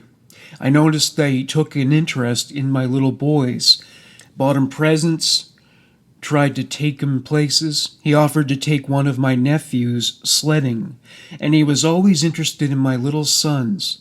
He'd watch cartoons and play with them for hours, liked to wrestle with them. But he always got too rough. I'll say it right out. He bit my 14-year-old son on the nipple on my mother's kitchen floor, and he sat on my oldest son till the boy couldn't hardly get his breath. I told my mother to make him stop, 'cause I was scared to tell him direct. I didn't like him or trust him. He was always after my sister Loretta's 3-year-old son, Roy. Told Loretta he wanted to have a relationship with her and take care of Roy, but she wouldn't have anything to do with Art, 'cause he put her in mind of our dad, with his big stomach and all. That was before Art started seeing our mother. Mom thought him and Loretta were just friends. But even after Mom and Art started going out, he'd sneak over to Loretta's house and try to do sick things with her, try to push his weight on her, just like he did with me. The first time he hit on me was in the summer of '88. He'd started killing, only we didn't know it. I picked up an abandoned box spring and mattress from in front of a furniture store and called Mom to help me get it into the house. She showed up with Art, and when we got the stuff upstairs, he threw me on the bed and jumped on top. I fought. I turned my head away, kicked at him, but he was strong. I don't know why my mom and my sister-in-law stayed downstairs. They must have heard all the racket. When I finally broke free and ran downstairs, they were laughing. I said, "It's not fucking funny." Art says, "Let's go back upstairs and try that bed out." "No way," I says. "I'm not going near you till you leave." That seemed to turn him on. And from then on, he went after me every chance he got. We'd be riding in my mom's car, and he'd try to grab me by the crotch, with my mom sitting next to him. He'd grab my butt or my breasts and squeeze so hard it hurt. It didn't matter who was around, my mom, my kids. He pinched my nipple at my mom's house, and I got mad, and I said, "Don't ever fucking do that again." He gave me a dirty look, but after that he stopped bothering me. After that, he just said a lot of gross shit to me. You're Kentucky Fried Chicken finger licking good. My mom thought he was kidding around, but I knew better. There was something wrong with that man, something I didn't understand, and my mom didn't want to understand. It wasn't just that he was a badass, because he could be nice too. He could do something so nice, and then while you're thanking him, he'll stick his hand up your dress. It was like he couldn't stop himself. That man never acted right. He had a violent streak a mile wide, and he hated women. He told my son Stephen that he killed a Vietnamese lady and cut her from neck to crotch. Stupid thing to be telling a kid, Stephen being emotionally disturbed and all. My son kept that story to himself for months. He couldn't bring himself to repeat it because it scared him so bad. Art didn't know that we'd heard about his crimes from the grapevine at Brugnia's, so he never stopped bullshitting us about how he had to kill the guy that killed his son. My mom didn't want to hear any different. She was one of Art's worst victims, only she'd never admit it. I never seen him hug her or kiss her or nothing like that. She talked about their big love, the big romance. But he didn't show one sign of affection or warmth. She was lonely when he come along, that's all. Mostly he just sat around the house and watched the kids out of them mean green eyes, like he was looking to pounce. After a while I found out what was going on in my mom's car and bedroom. He bit my mother. Not love bites. Hard. I saw the marks on her breasts and upper arms and inner thighs. I saw him pinch her so hard she almost cried, and I saw him bite too. From the first times she ever went out with him, she carried black and blue marks, bite marks, pinch marks. Whenever I said anything, my mom swore he never laid a finger on her. She said he was just horsing around and didn't mean nothing. I got so upset, I told her to fucking forget about him. She giggled and said, "Can't do that." Then she kinda grinned and said, "I know what's in store and you don't." Like the two of them had a secret. He kept telling us how much he hated his wife, Rose, but I noticed he didn't get no divorce. To be plain about it, all that son of a bitch ever did was use and abuse my mom. What he wanted was somebody to pinch and bite and beat on and give him free use of a car. I guess it was getting too hard to find women on a bike. A prostitute named Patricia Ives was once a gullible high school student with aspirations to become a writer. Friends described her as gentle, kind, and loving, though also oversexed. Commenting on her naivete, one Rochester area prostitute said, "She was naive like the streets could swallow her up," and they did. Patty began using drugs at the age of 16 and dropped out of school at the same age. From that point onward, getting high was her only mission in life. She had been married for a short time and worked as a stripper. During her time as an exotic dancer, she supplemented her income by turning tricks. Her pimp was a man known as Rat-Face Billy, who had also been a burglar. He would shoot her up with drugs and put her to work on the streets. She had a baby that was born addicted to cocaine. The child became a ward of the state. She was arrested several times for prostitution and drug-related charges. She made several attempts to get off drugs, but always with short-term success. By the age of 25, Patty was bedraggled and skeletal, with needle scars up and down her arms. She was dubbed Crazy Patty because she was so verbose. She was rumored to have AIDS and herpes. One of her front teeth was missing. She was once deemed highly intelligent, but years of cocaine use seemed to have inflicted some amount of neurological damage. September 29th.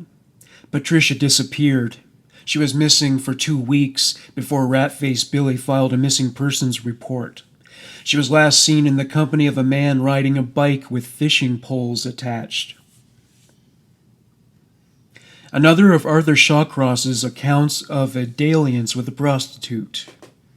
I was down fishing and came up toward Lake Avenue from Driving Park, and on the corner there was a girl there. And she says, she's seen me before, says, let's go over there in the bushes, I didn't have $2 in my pocket. And I says, maybe the weekend. So Friday morning after I got paid, about 8 o'clock in the morning, right? I went home, changed clothes, had shorts on. I went down to the river about 9 in the morning, puttered around a while, then came up about 10:30, and the girl was up on the bridge. And she says, well, you ready to go up in the bushes? I said, all right. She wanted 30, and all I had was 25. And we're up there behind the Y. And, we're making out, having intercourse, and a bunch of kids are behind the swimming pool area over there running around in the grass. And she said, what's all the noise out there? You couldn't see, The tree came down within a foot of the ground, all leaves on it. And I told her, I says, well, I got to get dressed. I said, we got to leave out of here, right? And, she grabbed a hold of me, says, not yet, So we continued doing what we was doing. Then, about 4-5 kids chasing a volleyball or something over there, got near the tree, and I tried to hide her with myself up against the fence as much as possible, and something happened. At that moment, I'm paying attention to the kids, right, and she's going through my wallet, right, and I just got paid. She's got everything in her hands, so I grabbed it. I said, what are you doing, and I figured she's on drugs or something, and I just panicked. She didn't scream, didn't holler, didn't struggle, didn't fight. October 21st, 3 Pennsylvanian men walked down the steep slopes of the Genesee Gorge to fish for spawning salmon. They walked in shallow waters across rocks to get to Seth Green Island.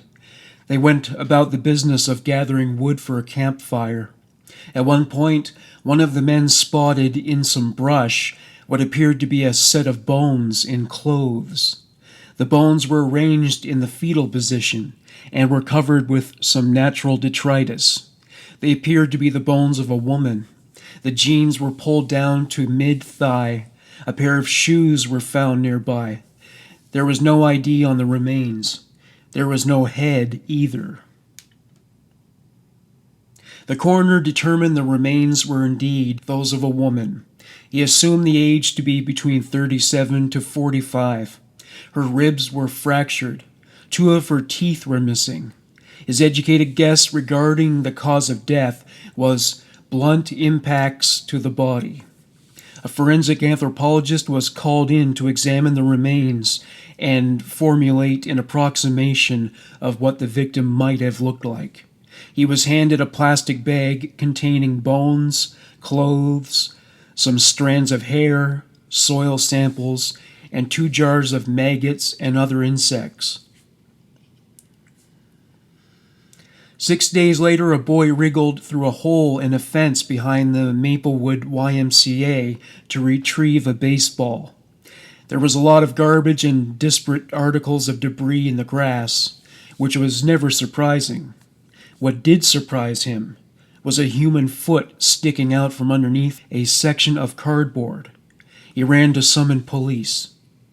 The remains of Patty Ives had been found. In the morgue, she was examined by the coroner. She had been dead for several weeks. The skin on her face had turned brown. Most of her flesh had been eaten by maggots. The pathologist attributed death to probably acute asphyxia, though he conceded that this was an estimation. November 5th, 1989. 22-year-old prostitute and drug addict Maria Welch failed to return to her 66-year-old boyfriend and 5-month-old son after taking to the streets the night before. It had been 18 hours. She had told friends about disturbing developments in her life, like a man who identified himself as Officer Finn, who demanded to be serviced free of charge. There were men who called her and said things like, "How many dicks did you suck today?" The same men would promise to kill her on sight. One trick threatened to kill her with a screwdriver while she serviced him in his blue Chevy Impala. She jumped out the car and ran. Before leaving to turn tricks on the evening of November 5th, she said to her boyfriend, "I'm scared to death to go out." Recently, she had been trying to limit her clientele to regulars and taking as many safety precautions as she could. She was known to be a lesbian who only turned tricks to support her drug habit and her son. She was a good mother. She was a sucker for anybody who had a sad story to tell. Arthur Shawcross on another of his conquests. On November the 9th or thereabout, I picked up Maria Walsh at Mark's Restaurant on Lake Avenue, number 7. We went down behind that area and parked. We sat and talked for she was cold. Had the heater on high. Gave her $30. She took off her shoes, socks, and jeans, then took off the rest of her clothes. I only unzipped. I asked her if she was on the rag, and she said no. But when I put my hand in her, I felt a Tampax and blood. I've never done it that way. I asked for my money back, and she told me to go fuck myself. I choked her until she passed out. Had some rope in the car and tied her hands behind her, plus her feet to her hands. I had take out that Tampax and pushed in a bar towel. She came to and asked me what I did to her. Then she wanted me to untie her. I was sweating like crazy, kept wiping my head and face off. I pulled out that bar towel and it was almost clean. Then I mounted her, my sweat dripping into her face. That was when she said, "I love you." I kissed her, then killed her.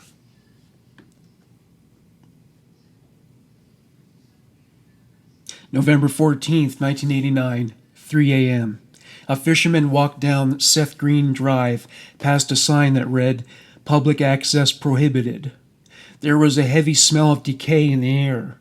When he stopped to urinate in the water, he spotted something that looked like a mannequin 40 feet down the slope. He made his way down to a ledge to take a closer look. It was no mannequin. It was the corpse of a young woman, buried in grass clippings, bush branches, and twigs. She was naked except for a pair of go-go boots. She was in a kneeling position, face down. She seemed to be holding onto a block of cement. The coroner noted hemorrhages behind her eyes and determined the cause of death to be asphyxiation, though the method was indiscernible. Abrasions and bruises indicated that she had been brutally beaten. Police took to the streets with photos of the victim to ask people if they knew who she was. A 64-year-old man named Clem Brown said she may have been his granddaughter.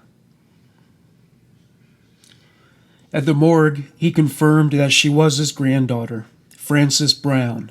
She was remembered as a kind girl who was fond of music, poetry, and heroin. She had once called her grandmother from a bus station in Massachusetts to say she was coming home. When she was asked how she was doing, she said, "You don't want to know." Arthur Shawcross described his encounter with Frances Brown. Frances Brown I found walking on Lyle Avenue. She took me to Seth Green Drive, to a parking lot where a lot of people go fishing, including me.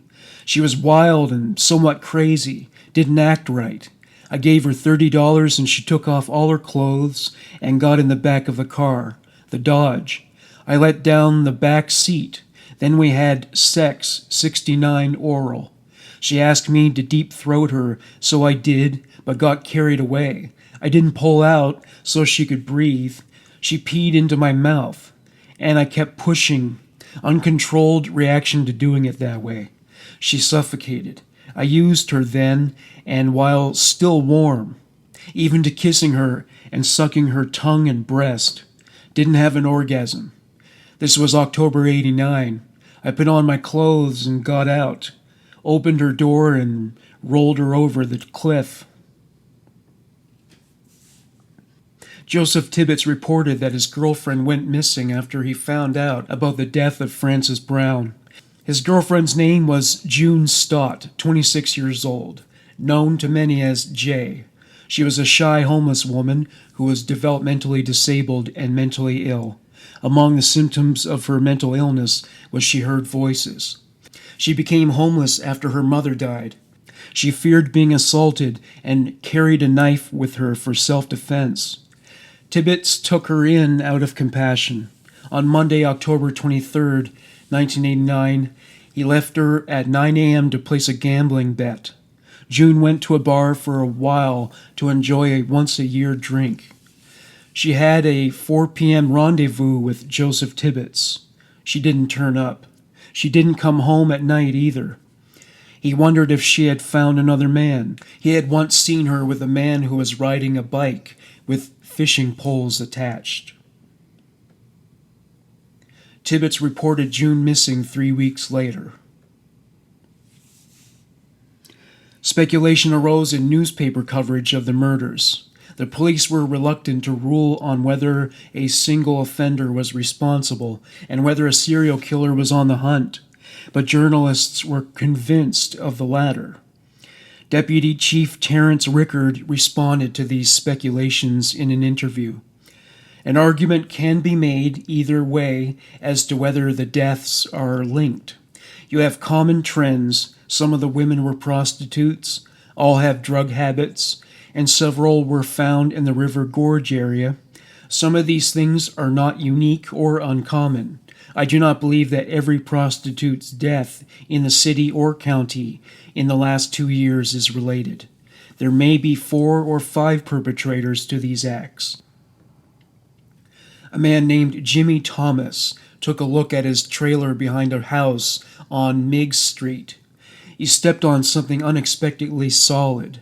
After sweeping aside some leaves that had been used to conceal the object, the body of 30-year-old Kimberly Logan was revealed. She was a prostitute who was known to work the neighborhood. Her face had been beaten black and blue. She had been beaten in the abdomen. She was naked. Leaves had been stuffed deep down into her throat. Her bra lay near her foot. It had been drenched with blood, and it was frozen. Her bloodied sweater lay underneath a fence nearby. The area's call girls were beginning to panic. They all wondered if they would be next. They talked about scaling back their soliciting. Others talked about changing locations. For some, addictions would not accept this as an option. There were livelihoods to be made for other reasons, as noted by one working girl known as Barb. I just want one $20 date and then I'm going home. I have to feed my kids. I'm a widow and get Social Security, only $368 a month. I only come out once or twice a month. She said that she was armed for the first time in her life. November 23rd, 1989. Mark Stetzel was walking his dog in Charlotte, a suburb of Rochester. He was walking in an area known as Turning Point Park. It was an isolated stretch of wilderness. He walked down a narrow cinder road as his dog explored the area off-leash. His dog found a flattened stretch of ground that had been used by a herd of deer for slumber. Stetzel spotted a swatch of carpet encrusted by ice, with the burlap side up. A bare foot stuck out one side. Stetzel ran to find the closest payphone. Medical examiners found that the corpse had been moved following execution. The right leg was bent backwards at the knee, with the buttocks bent upwards, suggesting anal intercourse. Speculation had it that the anal rape was performed post-mortem.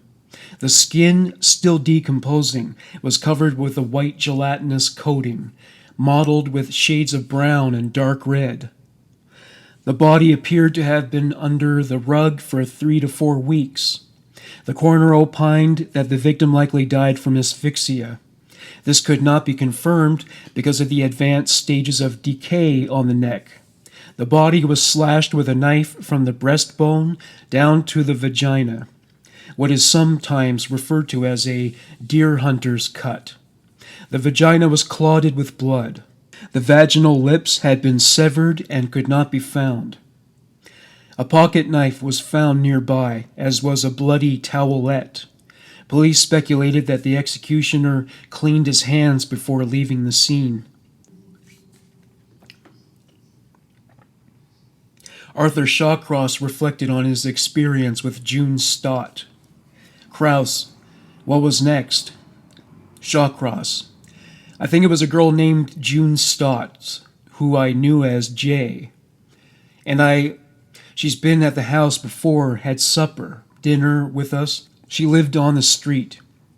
When I first met her, she was skinny, and I told her, I says, anytime you want something to eat, you just stop over, Or if you're cold, somebody's home, you get warm. Most of the time I see her down at Midtown Mall, where they have all the little tables and stuff. And she'd be hanging around down there at breakfast, lunch, and supper time. Somebody would buy her something to eat. Never knew where she lived. I had the car a Dodge Omni. I came up on Dewey Avenue and came across up near some park area between Dewey and Sarasota, over in that direction, North Plymouth. And Jay was sitting on a park bench over there, right on the curb, and she seen me, waved her hand. I stopped the car and pulled up to the curb, and she says, what are you doing? I says, just driving around. I told her I was out fishing, and she says, want to go for a drive?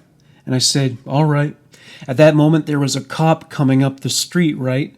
And I just went across past the cop, went over to Lake Avenue and left. She says, you went up a one-way street. I says, I'm only going one way. It was weird. Cop just looked at me, turned around in the car and just looked at me, At that moment, it was weird. And we went down to Charlotte, went into a gas station, a store, diner thing in the village of Charlotte, bought a couple loaves of bread and some potato chips, soda, and stuff, and we went down and parked at the beach parking lot, the big parking lot by the Genesee River, right up by the Genesee, where the warehouses are. And we locked the car, walked out on the pier at the beach, and we started feeding the ducks and the seagulls the bread. We walked out the end of the Charlotte Pier, hanging out there, watching the boats coming in and stuff. There were about a couple hours, came back, and we stopped where they put the boats in the waters. A lot of ducks there. Walked back to the car, went up and back to the same store, got some more bread and stuff, and drove up to Turning Point Park. We walked down that way, down the big steep hillside, and there's a bunch of concrete docks there with a small railing. Goes way out where the ship turns around, the dredger. Down there feeding all the seagulls and a few ducks, a muskrat running around there. We walked back from there, and we just followed the river toward where the barges were tied up. Get down the end of that little cinder road, and there's a concrete block sitting there with a ring on it, like where you tie something up to. And on the right-hand side, there's an area that was all short grass, and somebody had an old rug laying there, a gray rug, 2 pieces of it. So instead of sitting on the ground, took the rug, we're sitting on the rug, and we were just laying back, talking, And I don't know what we said, but after a while she, asked me, can you teach me how to make love?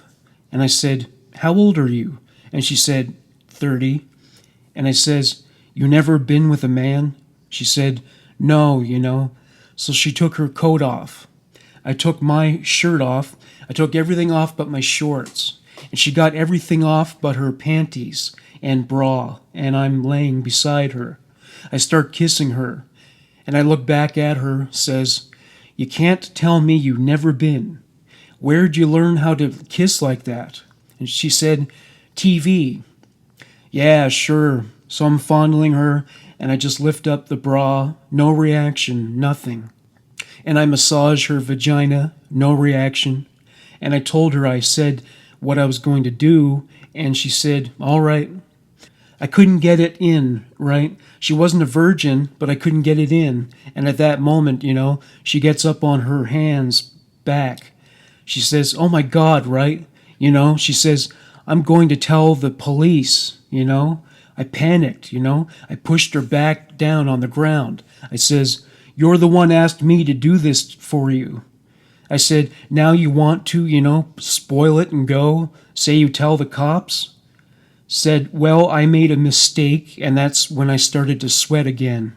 And the brightness, the quietness, You usually hear a lot of seagulls, and the boats are going up and down the river, guys that are going up toward Driving Park, catching salmon up there, and I panicked. I strangled her. She didn't fight, nothing.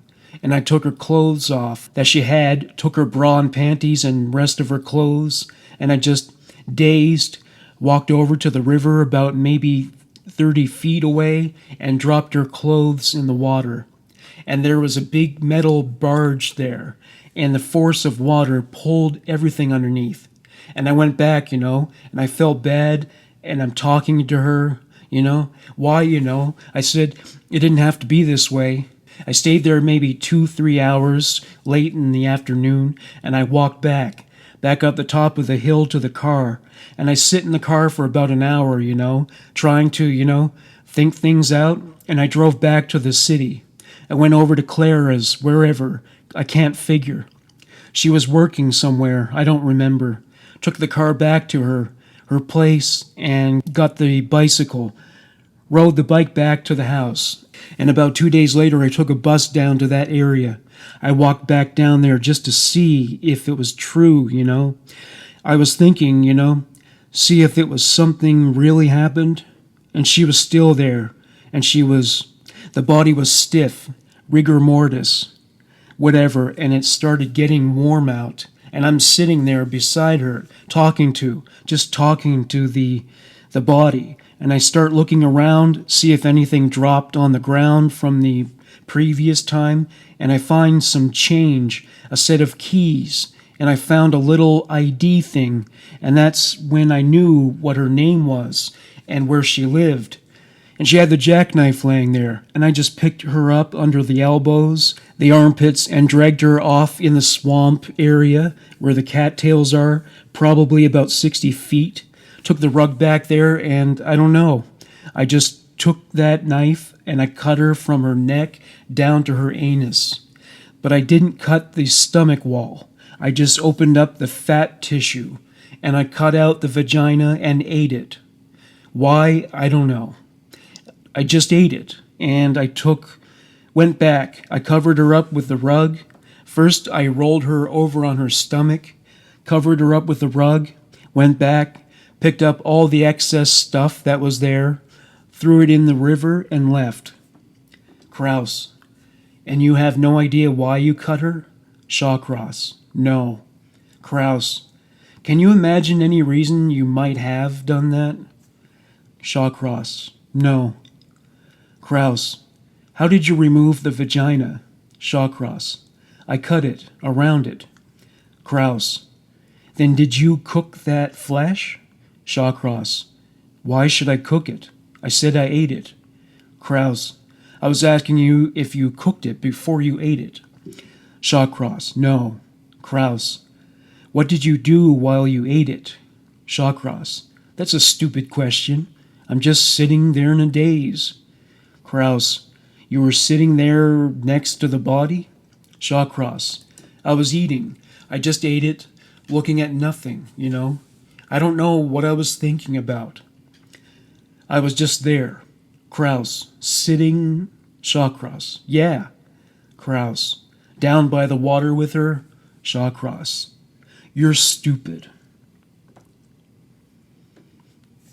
A prostitute named Elizabeth Gibson was found in a swamp by a hunter. She fit a similar profile as the other victims, a working girl with a drug habit who put herself in danger simply by dint of getting into a John's car while knowing she was imperiled if he was somebody that she had never met. Drug addictions will not be denied. Shawcross reflected on this incident. I stopped at Mark's on Lake Avenue, pulled into the parking lot right by the restaurant. I was in there having I think it was a steak dinner I ordered, or a chicken dinner, and it was cold outside. And I came out into the parking lot, and there was a girl, this Elizabeth Gibson, was sitting in the car I had. I said, "What are you doing in the car?" She says, "Cold outside." So I got in, started the car up, and the heater's on. I just flipped the heater on full blast. I sit there about 20 minutes talking to her, and I says, "Well, you warm enough now?" Because I wanted to go home. And she says, "You want to go out?" And I told her, "All I got is $10 because I just spent the rest of it in the restaurant." And she says, "All right." So we started making out, and I don't know, she panicked. She grabbed me by the face, with her fingernails right into my eyes, and her left foot broke the gear shift, the housing, the plastic, and I'm trying to push her back away from me. I says, "What's the matter with you?" I'm pushing with my arm. Her head's down over the edge of the seat, and I just panicked again. When she quit struggling, I got back into my seat of the bucket seat of the car, and I'm sitting there, and I look at the floor, and I see the gear shift, and I try to figure. I couldn't even put the car in reverse, didn't know what to do. There was some rags in the car, and I just wiped the windshield and the rear window down and got back in the car. I didn't have my clothes off, just my zipper was down, and put her back down on the seat. Fold the seat back up into the normal position, and she's just laying against the door. So I got my door open, and I just took the gear shift and just bent it manually, by physical force pretty much up to where it was before. But the housing itself, I couldn't. I just took the plastic out, only way to get the car into reverse, backed out and drove down in St. Paul past the zoo area, and I got lost somewhere out St. Paul somewhere and ended up going toward Wayne County. And there's a little path goes off into the field somewhere there, and I pulled into there, or backed in, about 50, 60 feet. Got out, and I just standing there beside the car for a while, There was snow on the ground and cold out. I didn't feel it. Went around to her side. Her back probably a few hundred feet, and laid her down. Went around to her side. While she's in the car, I stripped her down, took all her clothes off her, and picked her up, carried her back probably a few hundred feet, and laid her down. Krause, had you strangled Gibson with both hands? Shawcross, no, I didn't strangle her. When I went in, pushing against, I'm laying on her. Krause, I see. Shawcross, right, but she's dug into my face, and I'm panicked, and I just pushing her away up under the neck. Krause, until she stopped scratching? Shawcross, yeah. Then I tried to give her mouth to mouth, and the air would go in and come back out. Nothing. Krause, was that the only time you did that? Shawcross, yeah. Krause, who noticed the scratches? Shawcross, when I got to Dunkin' Donuts, everybody that was working that night noticed the gouge marks on my face. One girl, the girl I knew, she says, "What did you do? Get in a fight with a girl?" I said, "No, I was out chasing a deer."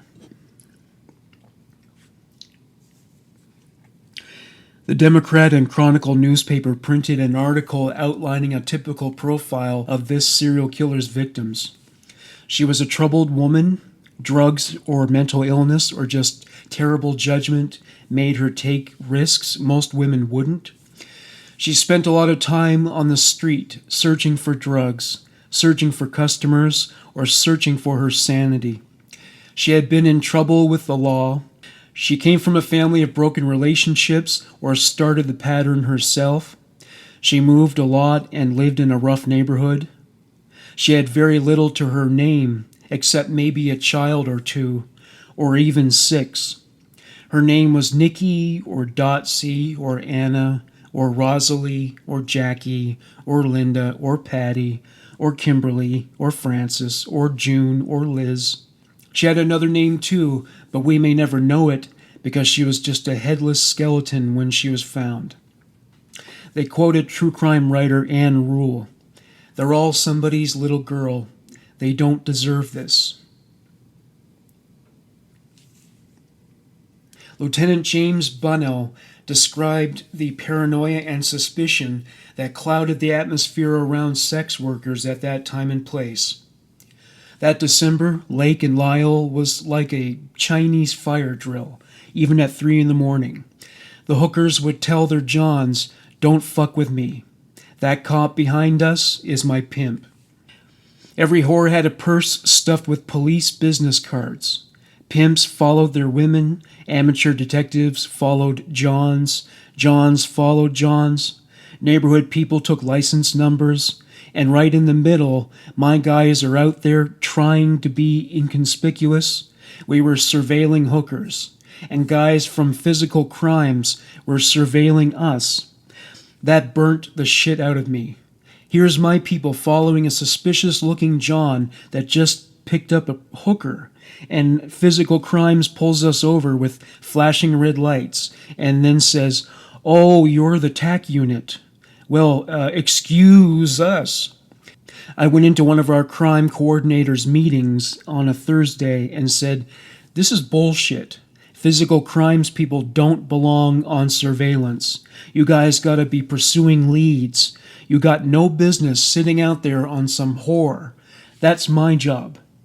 The TAC unit and physical crimes, they're both the cream of the crop, so it was prima donnas against prima donnas. It was hard for us to turn over our leads to them, and it was hard for them to work our leads. I'd give them a suspect and they'd say, "Oh shit, Jim, no way he's the guy." And I'd say, "Okay, you go out and spend 15 hours proving he's not the guy. Don't just sit there telling me no way." So there was plenty of friction. My kids took every new killing as an insult. This guy's out there laughing at us. He's flaunting it. At first I had 6 men on the case, then the whole unit, 32 people in 2-man teams, and then the pressure got so big we had to split our teams, use rental cars and vans, our personal cars, the neighbors' cars, vans, pickups, everything except the good humor truck. It was a cold winter, and I knew what my people were going through. At roll call, I'd tell them, "Listen, I got you on a 10-hour shift tonight. I'm sorry, but that's the way it's got to be. I can only make you as comfortable as possible. Grab your early cup of coffee. Get your thermos filled. Do whatever it takes. But when you're on that surveillance, you got to give it your undivided attention. When you got that hooker in front of you, when you're looking at that piece of bait, you can't afford to miss anything. The only time you miss a car or a John, that could be the guy. Just think how you'd feel if you're on a woman and she gets killed. Think about living with that." We spent hundreds of hours working the case, and the guy never changed his basic MO, and yet we weren't catching him. We knew he had to come to Lake and Lyle to pick up his targets. We'd probably stopped his car more than once. We knew a little bit about him from the profiles and what little evidence we had, like there was an indication in the Liz Gibson case that he was into anal, but wasn't ejaculating. So we know we're not only looking for a killer, we're looking for a creep, a sodomist, what do you call him? A pederast. And we're being dragged up to the 6th floor for these depressing gatherings, and the chiefs are saying, "With all the study and work and critique you're doing, why aren't you catching this son of a bitch?" Well, things got too complicated. That was one reason. Chief Erlacher contacted the serial killing experts in Seattle, and they advised him to dig in for a long siege. That was probably good advice from their point of view, but not necessarily from ours. For 8 or 10 years, they'd been looking for a guy that killed 50 prostitutes. The Green River Killer. 50 unsolved murders. Seattle wasn't alone. 31 hookers were killed in Miami since '86, and 60 in Kansas City since '72. San Diego had 42 in 4 years. New Bedford, Mass. had 9. John Douglas, the head of the FBI's Behavioral Science Unit, told some reporter, "They're just all over the place." So our deputy chief, Terrence Rickard, planned for the long haul. He got hold of a $13,000 phosphorescing beam called Lumalite, very useful at crime scenes, and a terrific new Kodak technology called Edicon, a computerized video mug book that helped us keep tabs on street people and criminals and others. He started doing videotaped briefings to background the whole department. He recalled men on disability leave to help with paperwork. One guy put off surgery to come in and help. We set up a computer system to check car licenses, fishing licenses, hunting licenses. The only trouble was, nobody knew how to run the fucking computers, so we had to go through a schooling process. It became so complex. Computers, paperwork, stacks of leads, a superhuman job. After a while, I began to notice a morale problem, especially among the hardest working detectives. Guys like Tommy Jones, the physical crimes boss. It was an attitude that no amount of paperwork's gonna solve this. It's gonna take street work and a stroke of luck. Some young bluecoat'll drive around a corner at 4 o'clock in the morning and stumble on that guy killing somebody. That's how serial murderers are caught. It wasn't very inspiring.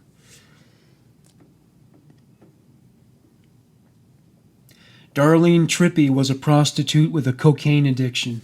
She started soliciting after her child died from SIDS. She started doing cocaine after this event. She was remembered as kind, often letting other working girls warm up in her apartment on cold winter nights. She was also remembered as being difficult to get to know. Arthur Shawcross opened up about what happened between him and Darlene Trippi. No, 8 was Trippi. Picked her up on Dewey Avenue, went behind a warehouse somewhere. I couldn't get it up, and she cursed me. I told her to shut up. She called me a little boy, then baby talked to me. I choked her.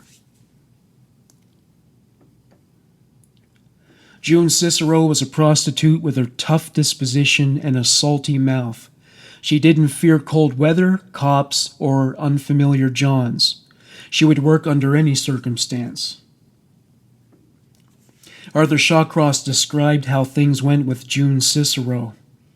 The next one was June Cicero. She flagged me down, and she was pretty high-strung, and she got in the car, and we were driving out 31 somewhere, and right at the moment, I can't remember, I just remember where I put her, and it was snowing, and snow plows were on the road, and I pulled up by this place, this culvert area, just pushed her out of the car, and she went over the guardrail. And what clothes that were still in the car I put at a Salvation Army box on Manitou and 104. And I think about 2-3 days went by. I went back and I cut the vagina right out of her, bone and all. And I was driving around with that somewhere out there, and I ate that too. Kraus, while you were driving? Shawcross, yeah. Kraus, and that was when you went back several days later? Shawcross, it was frozen. Kraus, did you cut her anyplace else? Shawcross, no. Kraus, and what did you use to cut her? Shawcross, I had a saw. Kraus, what kind? Shawcross, a hacksaw. Kraus, You had the hacksaw along that day for some reason? Shawcross. I bought one just that morning. It wasn't a hacksaw. It was like a little, like a regular one-bladed thing. Kraus. What had you bought it for? Shawcross. Probably for that purpose. I don't know. Kraus. Had you used a saw on any of the others? Shawcross. You fail to realize what I said earlier. I said I used a jackknife on the one. Kraus. Yeah, I remember that. Shawcross. And the saw on the other. And there's only two of them. Kraus. There wasn't any other time when you used a hacksaw? Shawcross. Why are you trying to get me mad? Kraus. Just asking you questions. Shawcross. But you know already. Kraus. Well, I know some things. Shawcross. You know everything about everything, and some things I don't know. But you're trying to antagonize me. I only cut one person with a saw. One with a knife after they were dead 2 or 3 days. Nobody else. Kraus. You don't like it if I challenge you, do you? Shawcross. No. But you know the facts already, but you just antagonize. Kraus. You think the things I've done so far are antagonistic? Shawcross. At the moment. Kraus. Just a couple of those questions? Shawcross. Nobody else was cut up and nobody else was sawed up. Now, if they found somebody out there that was cut up or something, I don't know nothing about it. Kraus. I'm going to ask you about a hacksaw that was found at the apartment. Shawcross. Yeah, I had one. Kraus. Had you cut any meat with that?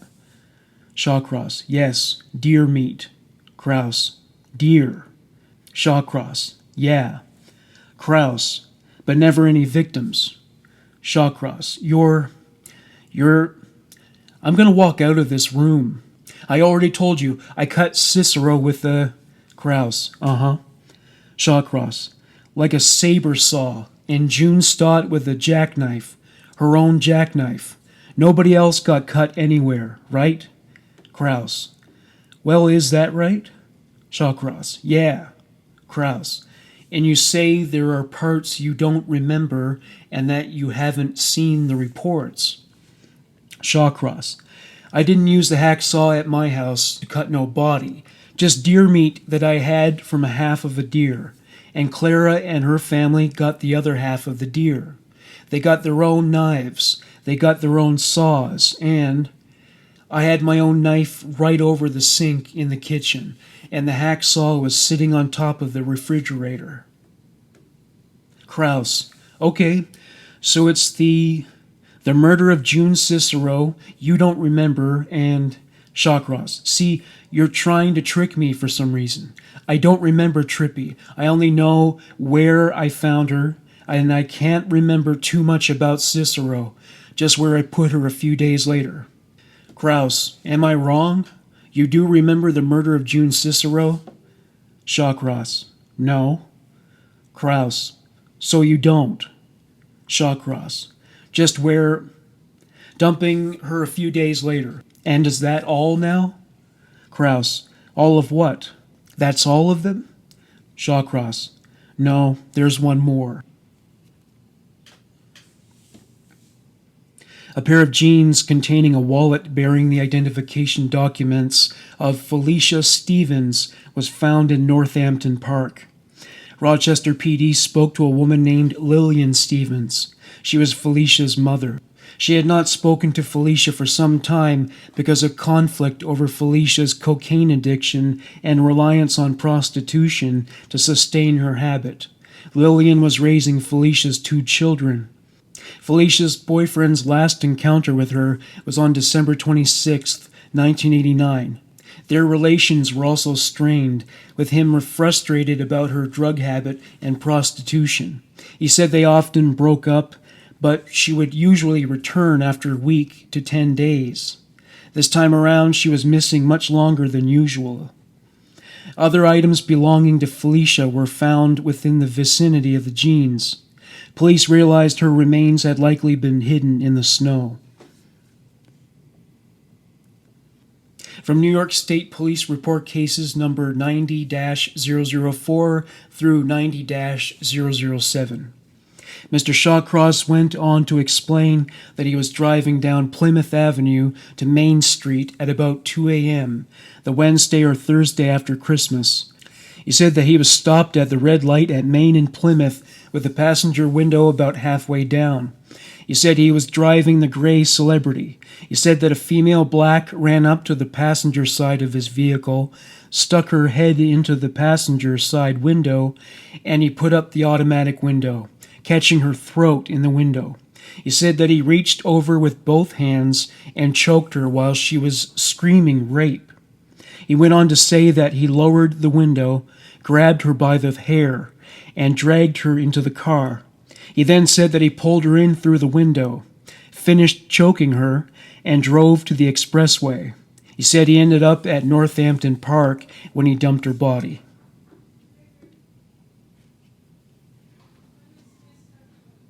January 1st, 1990, 9 a.m. Law enforcement officials from 6 jurisdictions gathered at the Forest and Fields of Northampton Park to search for the remains of Felicia Stevens. The K-9 unit was brought in to assist the investigative effort. Just before the advent of noon, a dog narrowed in on a snowbank. He began to dig. In so doing, he created a minor blizzard. Eventually, within these flurries, white gave way to pink, and from pink into red. Bones emerged from the hard-packed snow, and a few hunks of flesh were drawn out. He had unearthed a deer. January 2nd, 1990. The same officials resumed their search. They were aided by helicopters conducting a grid search. Eventually, there was a blizzard that shut down the day's search. A man in a gray Chevy Celebrity was spotted urinating into Salmon Creek. Police and the helicopter followed him to where he lived. The license plate was noted by officers on the ground after the man entered his home. The vehicle was registered to one Clara Neal. Clara Neal commented on this turn of events. Around noon, Art come into the kitchen at the nursing home. I was putting the lunches on the trays and setting them on the portable racks. He held out a plastic Diet Pepsi bottle and he says, "Where can I dump this?" I had to wee-wee in the bottle. I pointed to the little bathroom. Then he come back and says, "Come here just a minute." I asked my daughter Linda, "Do this job, will you? I got to see what Art wants." We went in the break room and sit. He told me, "I stopped over here on the road to eat my salad and take a pee in the bottle. And there was a cop coming over in a helicopter. They followed me over here." Then he said real short, "One of the cops just come in here and wanted to see my ID." "For what?" I said. "I don't know for what. Surely they didn't see you taking a wee into a Pepsi bottle." We was both puzzled, but I knew it'd get straightened out. What are they going to do, put him in Sing Sing? I had to go back to work, so I left him sitting there reading the morning paper. The troopers came in and asked if he'd step out to their car. Art just said, "All this for taking a piss?" He grabbed the Pepsi bottle out of the wastebasket and asked if they wanted it for evidence. They said, "No, just leave it there." Then they all walked outside. I'll put it straight plain. I thought those cops were goddamn crazy. I told Linda and some of the others not to worry. I told them all Art done was he used the woods for a bathroom. Then we got busy with feeding time. State Police Officer John Standing picked up Arthur John Shawcross and had him in the back of his cruiser. Shawcross apparently waived his right to remain silent, for he had plenty to tell the officer. He said he borrowed the Celebrity from a friend to get a takeout lunch in the town of Brockport. He stopped in Spencerport to eat the meal.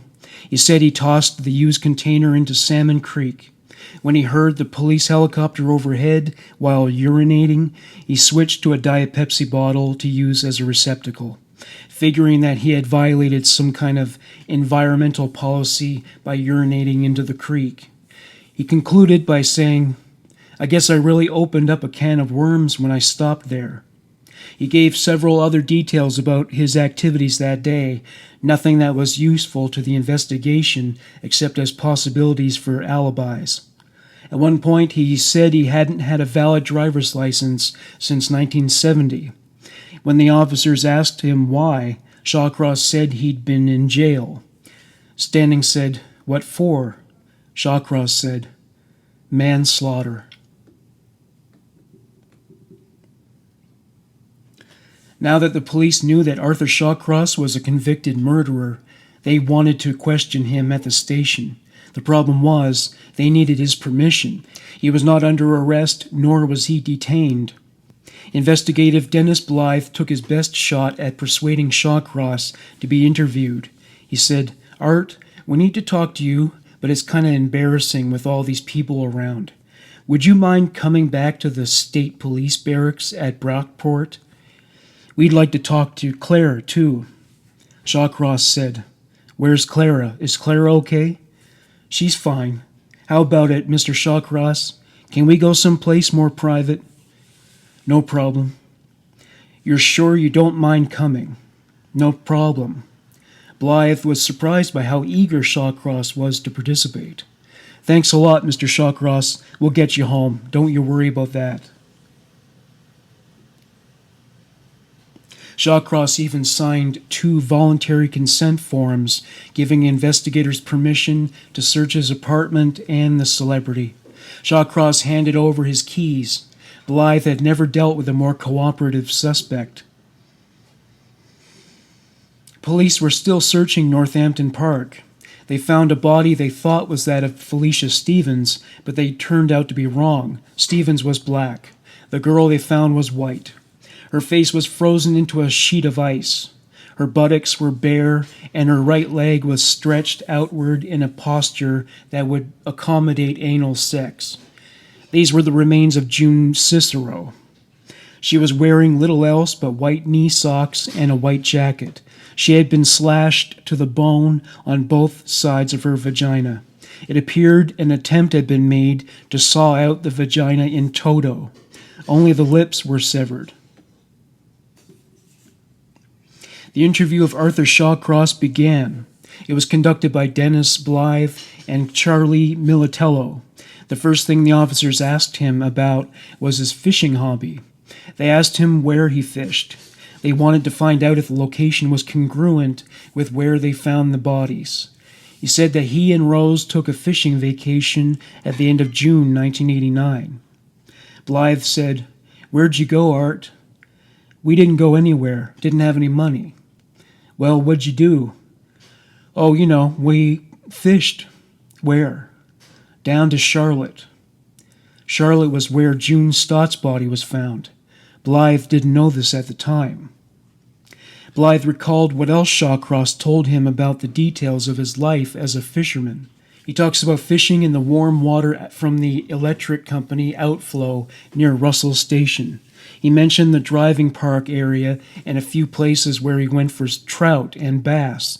He said he slipped and broke his ankle and had to wear a cast for a while. I still didn't know if any of this was significant, but Charlie looked like a guy that's just flushed an 8-point buck. After a break, a third officer by the name of Tony Campione joined the interview. To quote Dennis Blythe, "After a while we asked him if it was a coincidence that he was parked over a body at Salmon Creek. He says, yeah, he was just driving around.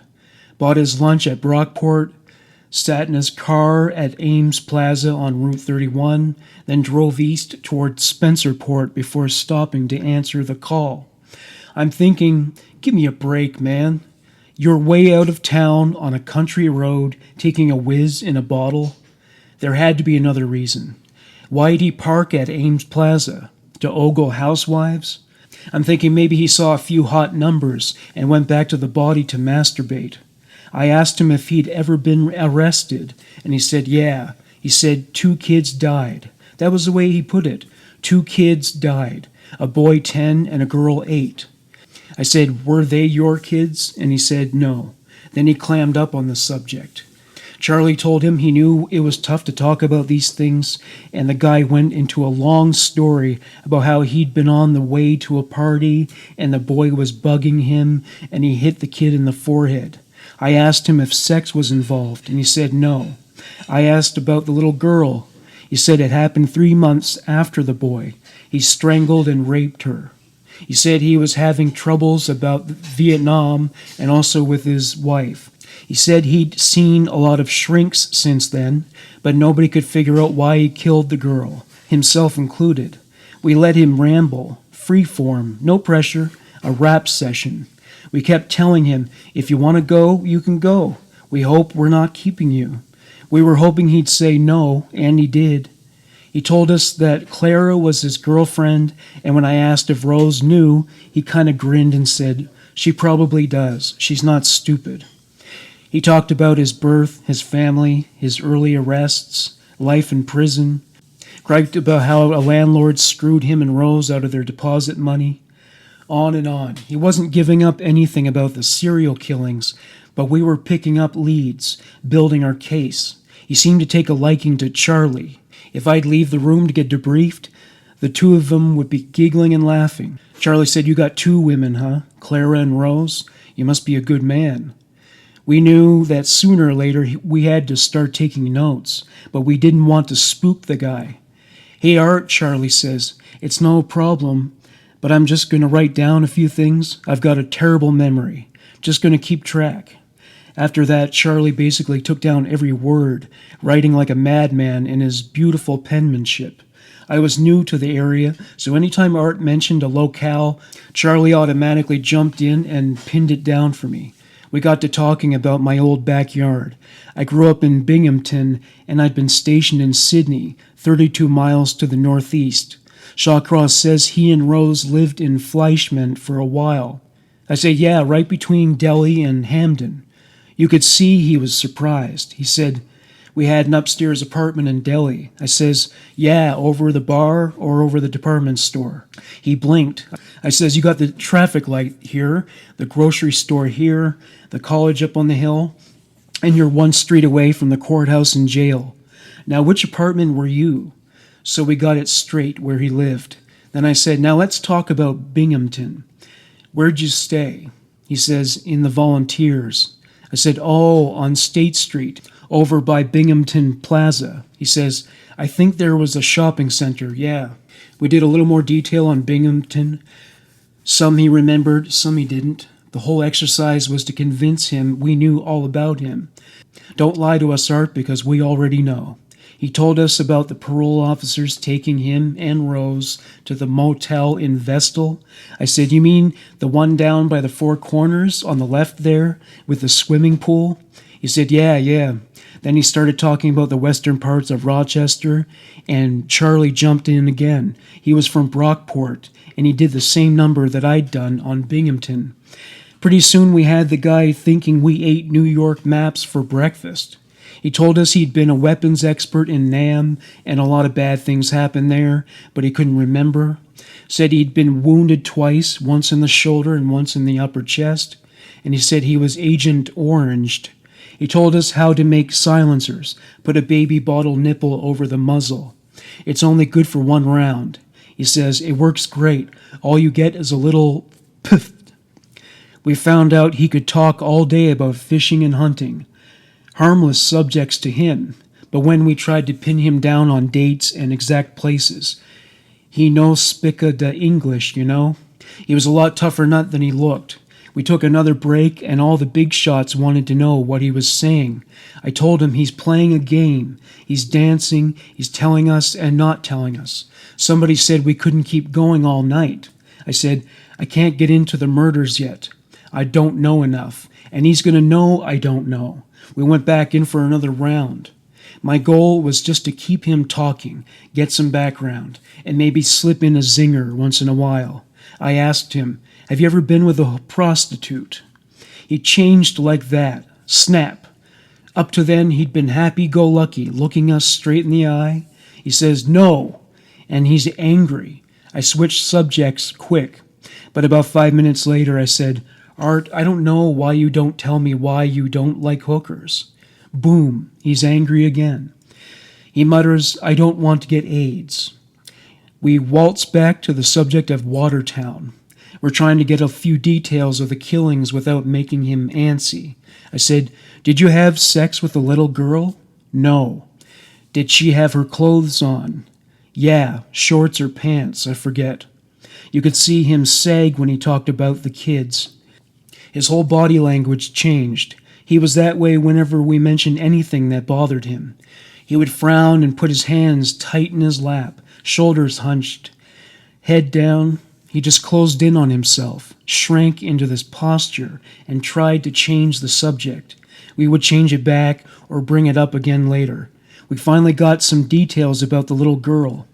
She didn't want sex with him. He forced her. She was crying and bleeding. It took a while to get him to admit penetration. "Yeah," he said, "I put my dick in her."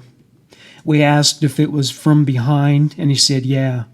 The cold way he said it made me sick, but I didn't dare react. Being a cop, one of the things you have to get used to is hearing the vilest remarks and not changing your expression.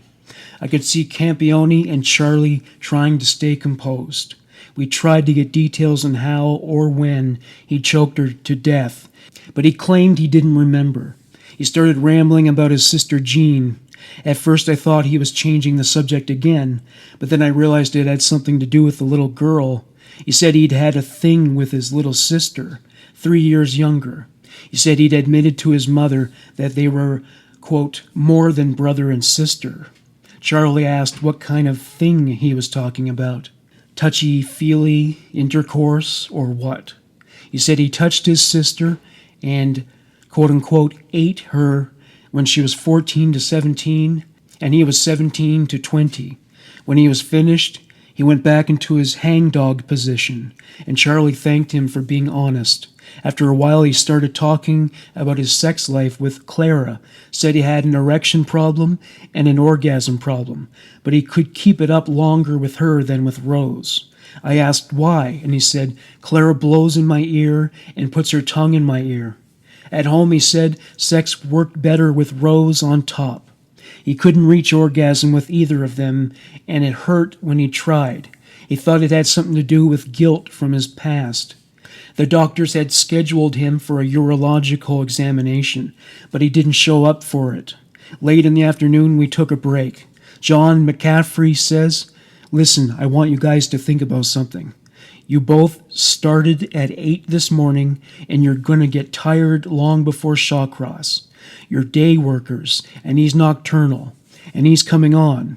You can only play with a guy like this so long, and then he's going to figure, hey, you going to arrest me or let me go?"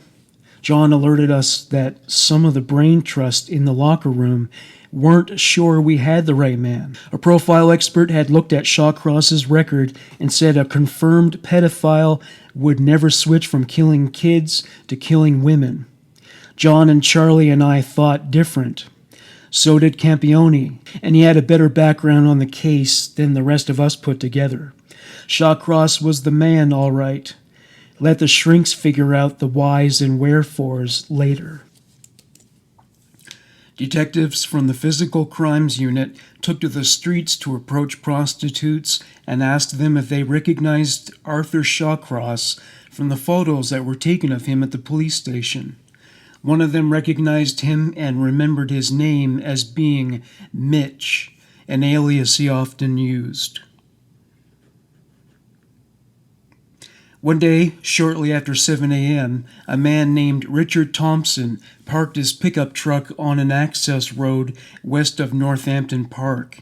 He walked toward a stretch of forest. Though hunting was not allowed in this area, he had a nuisance permit to shoot deer that wandered onto the runway of a small airfield. As he walked by the brick foundation of a derelict farmhouse, he thought he caught sight of a hand sticking out of the wreckage. Upon closer inspection, he found a body in the snow encased in ice. It was a black woman who appeared to be about 20 years old. She was lying on her stomach with her buttocks contorted upwards. Thompson rushed off to call 911. Felicia Stevens had been found. Dennis Blythe and Lenny Borriello took Arthur Shawcross for a drive as they questioned him. Borriello said, "Art, we're going to show you the route you took with your friend Barbara." Barbara was the pseudonym used by a prostitute named Joanne Van Nostrand. Shawcross said, "I don't know what you're talking about." "Just be a good guy and watch, Art." Blythe said, "We already know, Art. It's okay, Art. We already know. It's all over." Blythe reflected on what Borriello said next. Borriello starts telling him what we know about him. Works at G&G, hurt his leg near Driving Park Bridge, wore a plastic brace, drove a blue-gray car with seats that reclined, had a rifle scope between the seats, kept potatoes and apples in plastic bags, all the stuff he'd learned from Van Nostrand. Shawcross looks straight ahead and says, "I don't know what you guys are talking about." I said, "Yes, you do, Art. But it's okay. I understand. It's not easy to talk about these things."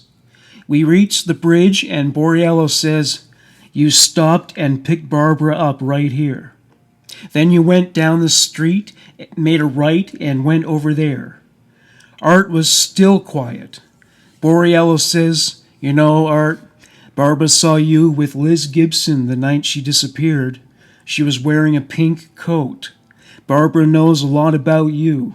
We asked if he'd mind going to the public safety building for more talk. He said, 'No problem.'" Larry Borriello and Dennis Blythe brought Shawcross to the station where they interviewed him in a conference room. Borriello recalled what happened next. "As soon as Dennis and I took him inside and shut the door, a guard popped into place so we wouldn't be interrupted. The shade had been drawn and the walls stripped. In an interrogation, you want the guy to look at you. I sat across from Shawcross, and Dennis sat next to him at the end of the long conference table. Right from the start, he was tough to talk to, a typical ex-con. You had to draw him out inch by inch. He ad-libbed nothing. No embroidery, no cracks or jacking around. His face was blank. He sat with his head down and his hands in his lap. The first 10 or 15 minutes were dancing the polka. "Art, you did Liz Gibson." "No, I didn't." "We know you did." "I know I didn't," etc. Dennis is leaning into him, patting his knee, his shoulder, anything to settle him down. Dennis says, "Come on, Art. It's all over. We know. Barbara saw you with Gibson. Didn't we just take you out to the park and show you we're not bullshitting?" I'm thinking, is this son of a bitch gonna stonewall us? Is he gonna walk out of here and the whole damn town's gonna say we had the serial killer and let him get away? I wondered if I was doing something wrong. I usually develop a little sympathy, maybe end up liking the guy a tiny bit. But not this time. There was nothing to like about him. A cold killer. I figured maybe my face was showing my feelings, so I tried to look more friendly. I slid a picture of Liz Gibson across the table. I said, "Art, you were seen with this woman 11 hours before she's found dead. Is that another coincidence?" "Yeah," he said. It was. I told him the evidence techs had found tire tracks and a blue paint chip where his car bottomed out when he was dumping Liz. I wasn't positive that the chips matched the Omni, but I didn't go out of my way to tell him. He says, "How do you know you got a paint chip?" Dennis says, "We got it." "We got it, Art. Believe me, we got the evidence." He pats him again and says, "Come on, Art. It's all over. You know we're not bullshitting you." "Did we bullshit you yesterday?" Art says, "No." "Did we treat you good?" Shawcross starts to get up. When he's halfway out of his seat, he bangs his fists down on the table so hard that the whole room shook. He yells, "Why are you fucking with me?" Dennis and I are leaning into him tight, not moving an inch. We're thinking he's going to jump one of us. Which one?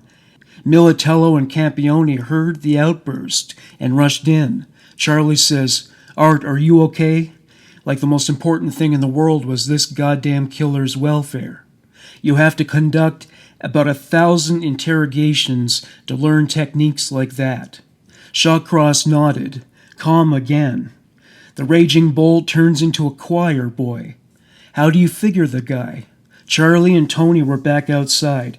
Dennis and I looked at each other like, what now? What's the book say? We both had the same idea. Let him stew. We went 5 or 6 minutes. Not a word, no mention. Leaning on our hands and staring at him. Sometimes it works.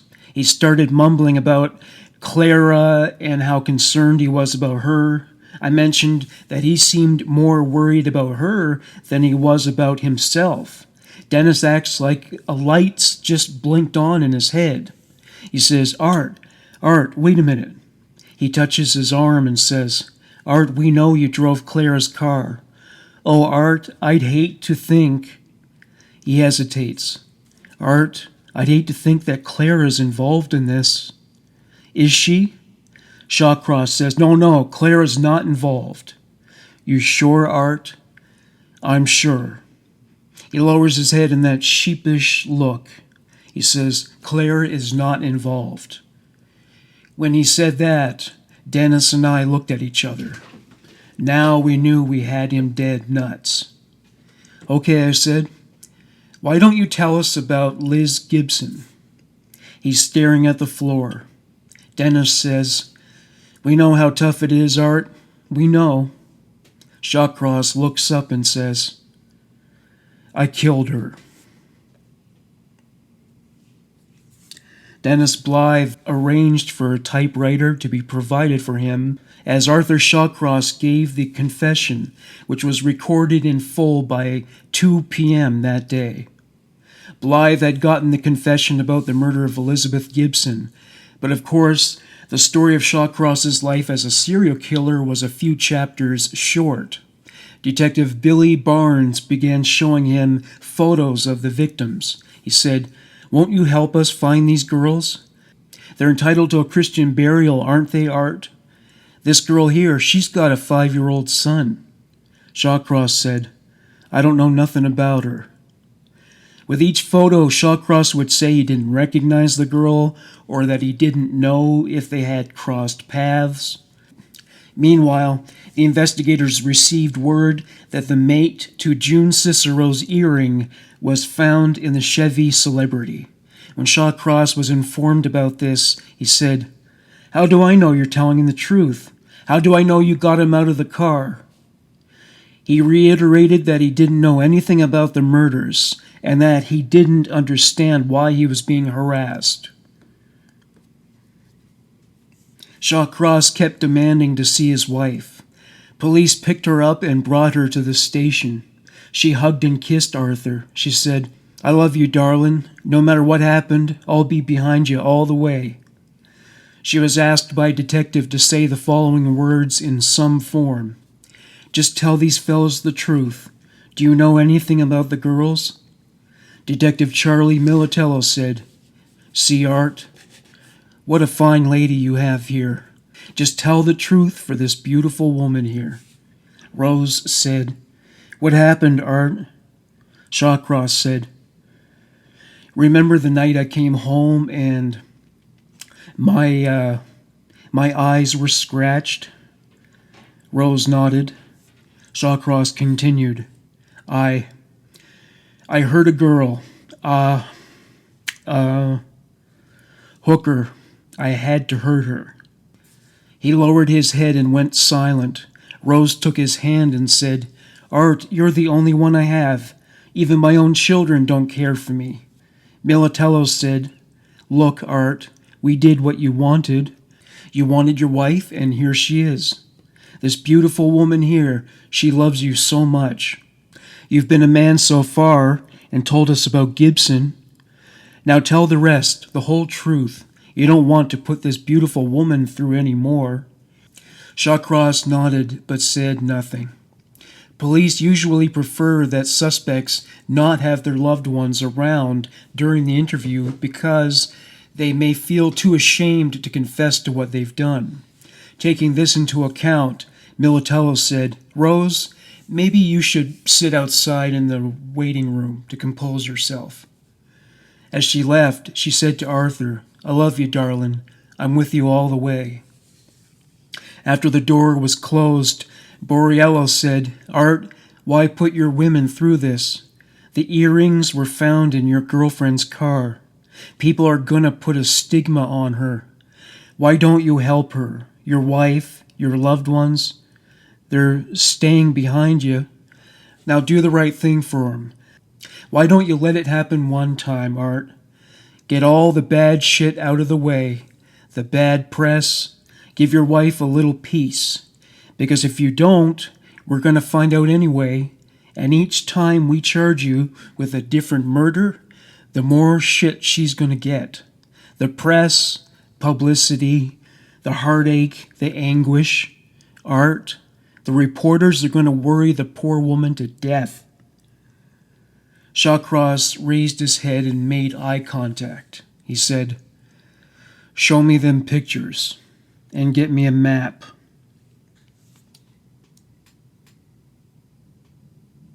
He organized the photographs by women he'd killed and women he hadn't. As for the map, he marked the locations where he dumped the bodies of Darlene Trippi and Maria Welch. On multiple occasions, he commented that the murders were, quote, "business as usual," end quote. His confession took up a total of 79 pages. He felt the murders were justified. For example, he killed Elizabeth Gibson out of retaliation for scratching his eyes. He killed Dorothy Blackburn for biting his penis. He killed a woman named Dorothy Keeler because she threatened to tell Rose about their affair. He killed Anna Steffen because she shoved him into the river. He killed Patricia Ives because she wouldn't stop talking when there were children around. He killed Frances Brown because she broke the gear shift of Clara's car. Of June Stott, he said she, quote, "wasn't no virgin." He went on to say she started to scream. He said Welch stole his wallet, Trippi called his manhood into question, June Cicero called him a faggot and threatened to report him as being the serial killer. He angrily dismissed any suggestion that he'd engaged in necrophilia. He admitted to cutting June Stott from chest to groin, saying he did it to accelerate the decomposition process. He said he did this because he liked her. He denied performing the same procedure on June Cicero. He also denied stripping and killing Felicia Stevens. Of this he said, "I don't touch black girls."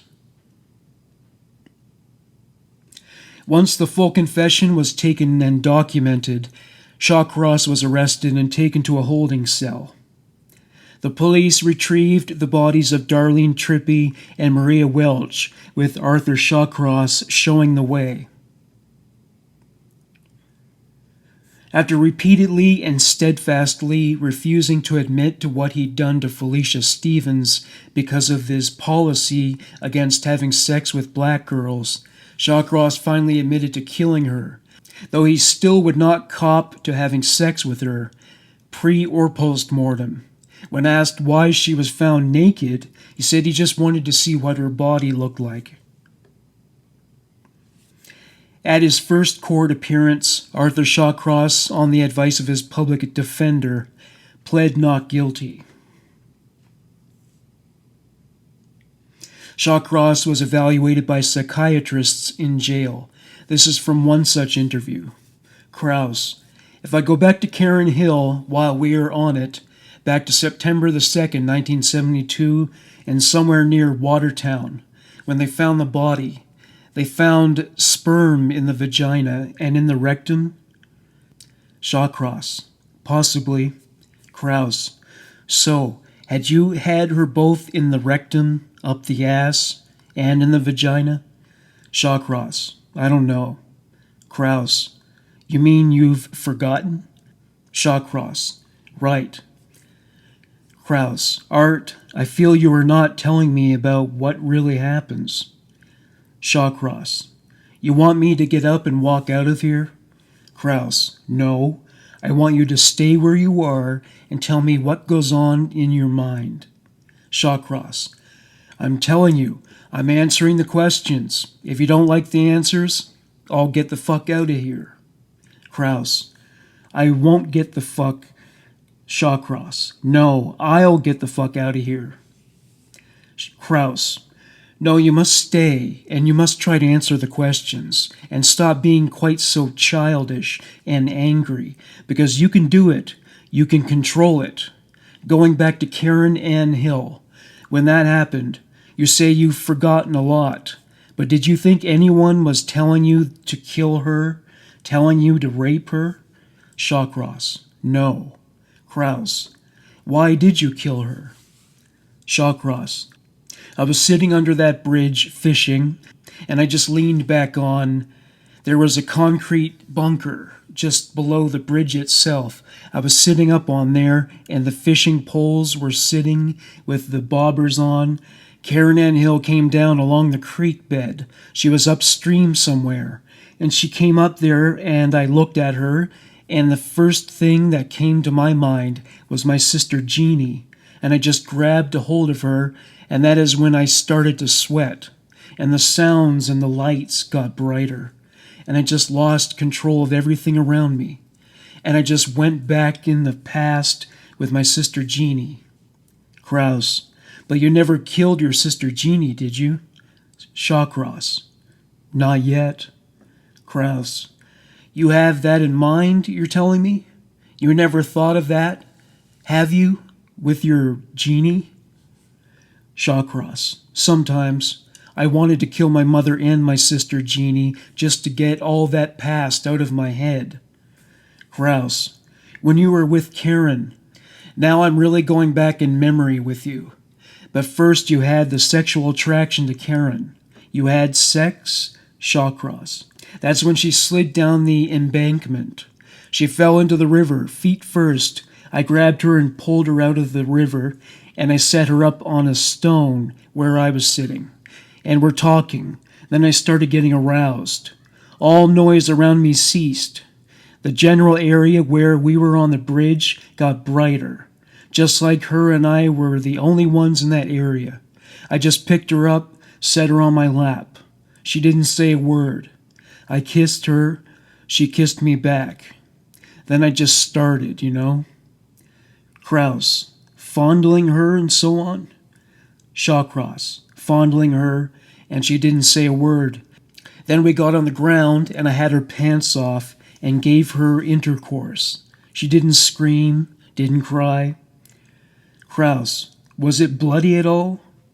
Shawcross. Afterwards. The only thing she did was get tears in her eyes. She didn't scream or cry. Kraus. But you were having intercourse, or you had intercourse. And then what happened? Shawcross. The sweat, the instant sweat, all the water, perspiration. Then it's just like the light was closing into that one spot. A tunnel going dark. And I just had the urge to. I was scared.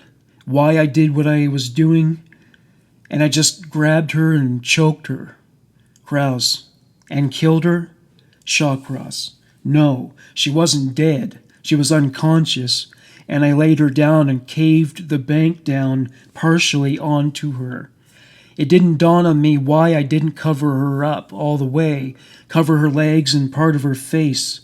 Then I find out later she died in the hospital. It occurred to the doctor that Shawcross put a spin on the story to downplay the trauma experienced by the victim, while attempting to establish the illusion of consent. In another psychiatric interview, he told one of his Vietnam stories. Yeah, I go out there, and came across a woman, a girl. She was putting an AK-47 on the side of a coupe, and I shot her, tied and gagged her, took her up where I had a clear view of the area, and tied her to a tree. I didn't have nothing to eat that day, and I took a big chunk off the hip of the girl. I took all of the skin and took a piece of green bamboo, and I run it up inside the bone, and I roasted it on the fire. After it cooked down, it was almost like eating charcoal broiled pork, the consistency of a dry roast beef. I was just in the mood, that's all. After I was eating it, it didn't taste that bad. I took the body and carried it down through the jungle area where I knew there was a big ant hill and laid it beside the ant hill, went back to the tree and was sitting there sharpening the machete and eating that meat. The other girl had the sweat running off of her. I untied her hands and tied her on the ground and raped her. And I cut her throat, took her head up there where the house was, and put that head on a stick right in front of the house. The doctor questioned Shawcross about his victims. Most of them, if you look at their photos, they all look basically alike. Krause: do they look like somebody else? Shawcross: a few of them look like Karen. Krause: and others? Shawcross: a few of them look like my sister Jean. I can't say Karen exactly looked like my sister. Krause: okay, let me ask you the obvious question at this point. Did you ever think about killing your sister? Shawcross: no. Krause: never? Shawcross: I was in love with her. Krause: you still in love with her? Shawcross: mm-hmm. Krause: is it a sexual love that you have for her? Shawcross: both. Krause: if you could be with her today, your sister that is. Shawcross: if I was with my sister today, I'd talk it all over. Krause: so, your sister is very important to you. This is the first time I've seen you have some other emotion on your face as we're talking about it. Shawcross: some look like my mother, too. Krause: have you ever felt like you want to kill your mother? Shawcross: sometimes. Krause: ever try to imagine it, that you killed her? How would you kill her? Shawcross: strangle her, I guess. Krause: why would you kill her? Shawcross: for what she's doing to my father. Krause: what did she do to your father? Shawcross: the way she went after him after the letter came, Australia. Krause: are you angry right now? You're crying. Are you angry? Shawcross: no. Krause: what do you feel? Shawcross: emotion. Krause: I know. What's the emotion? Shawcross: getting it out. Krause: do you think you've wanted to kill your mother for a long time? Shawcross: yeah. Krause: you've been aware of that for a long time? Shawcross: mm-hmm. Every time she refused to come and see me, it got stronger. Krause: why has she refused? Shawcross: I don't know. Krause: do you think she hates you because of what you did? And you hate her because of what she did to your father? Shawcross: I hate and love my mother, but I don't know. Hate takes control too much. Krause: were you thinking of your mother when you were strangling some of these prostitutes? Shawcross: I don't know what I was thinking. I was, in a fog. Krause: I kind of get a sense that you had these feelings about your mother inside of you for a long time. That you've sort of been aware of it inside of you for some time, I think. Is that right? Shawcross: yes. Krause: so that if you were with a woman who reminds you of your mother, that woman would be in danger, wouldn't she? Shawcross. Kind of, yeah. Kraus. How would your mother carry herself? How would she behave toward you? Shawcross. She was a bitch. Shawcross requested a sedative to keep my nerves down. The doctor said, "Are you saying that going over all these things is kind of upsetting you?" "Yeah, very. I thought about suicide. The pressure's getting too hard." Kraus. The pressure of being in here? Shawcross. The whole thing, not just being here. Why I did it. Kraus. Tell me, just let your thoughts go for a minute. Tell me what's running through your mind. Shawcross. I'm ashamed of all this. I can't believe it. I've got this cloud inside of me and I can't understand. It gets too emotional.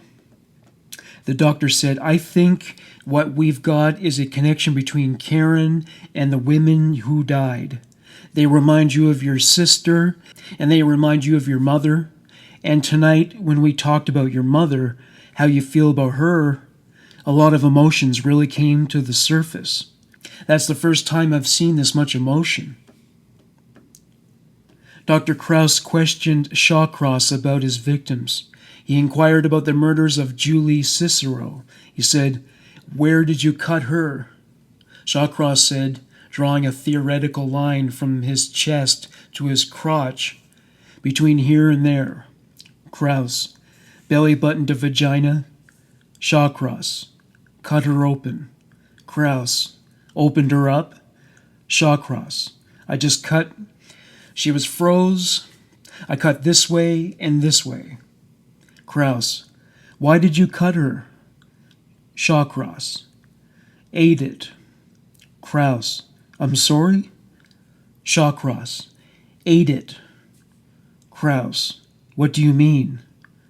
Shawcross, "Ate it. Women ate it." Kraus, "Ate what?" Shawcross, "The vagina." Kraus, "After she was dead?" Shawcross, "Yeah. She was there 4 days." Kraus, "You went back? You cut her down to the vagina, and then you ate her vagina? Like oral sex? Or you actually ate it and swallowed it?" Shawcross, "Ate it." Kraus, "Chewed it up? Swallowed it? Cannibalized it? The sexual part of her?" Shawcross, "Yeah." Kraus, "Did you roast it?" Shawcross, "Nah. Ate it raw, cold, frozen, driving down the road." Kraus wondered if the preceding answers were given in an effort to portray himself as mentally ill so he could qualify for an insanity plea. Though Arthur Shawcross was found to be mentally ill and neurologically divergent, he was nevertheless fit to stand trial and found to have adapted well to incarceration. After deliberating for 6.5 hours, the jury returned with a verdict of guilty on all counts. Shawcross anticipated a sentence of death, but the death penalty had been abolished in the state of New York. He was sentenced to a prison stay of 250 years. Thanks for listening to Human Monsters.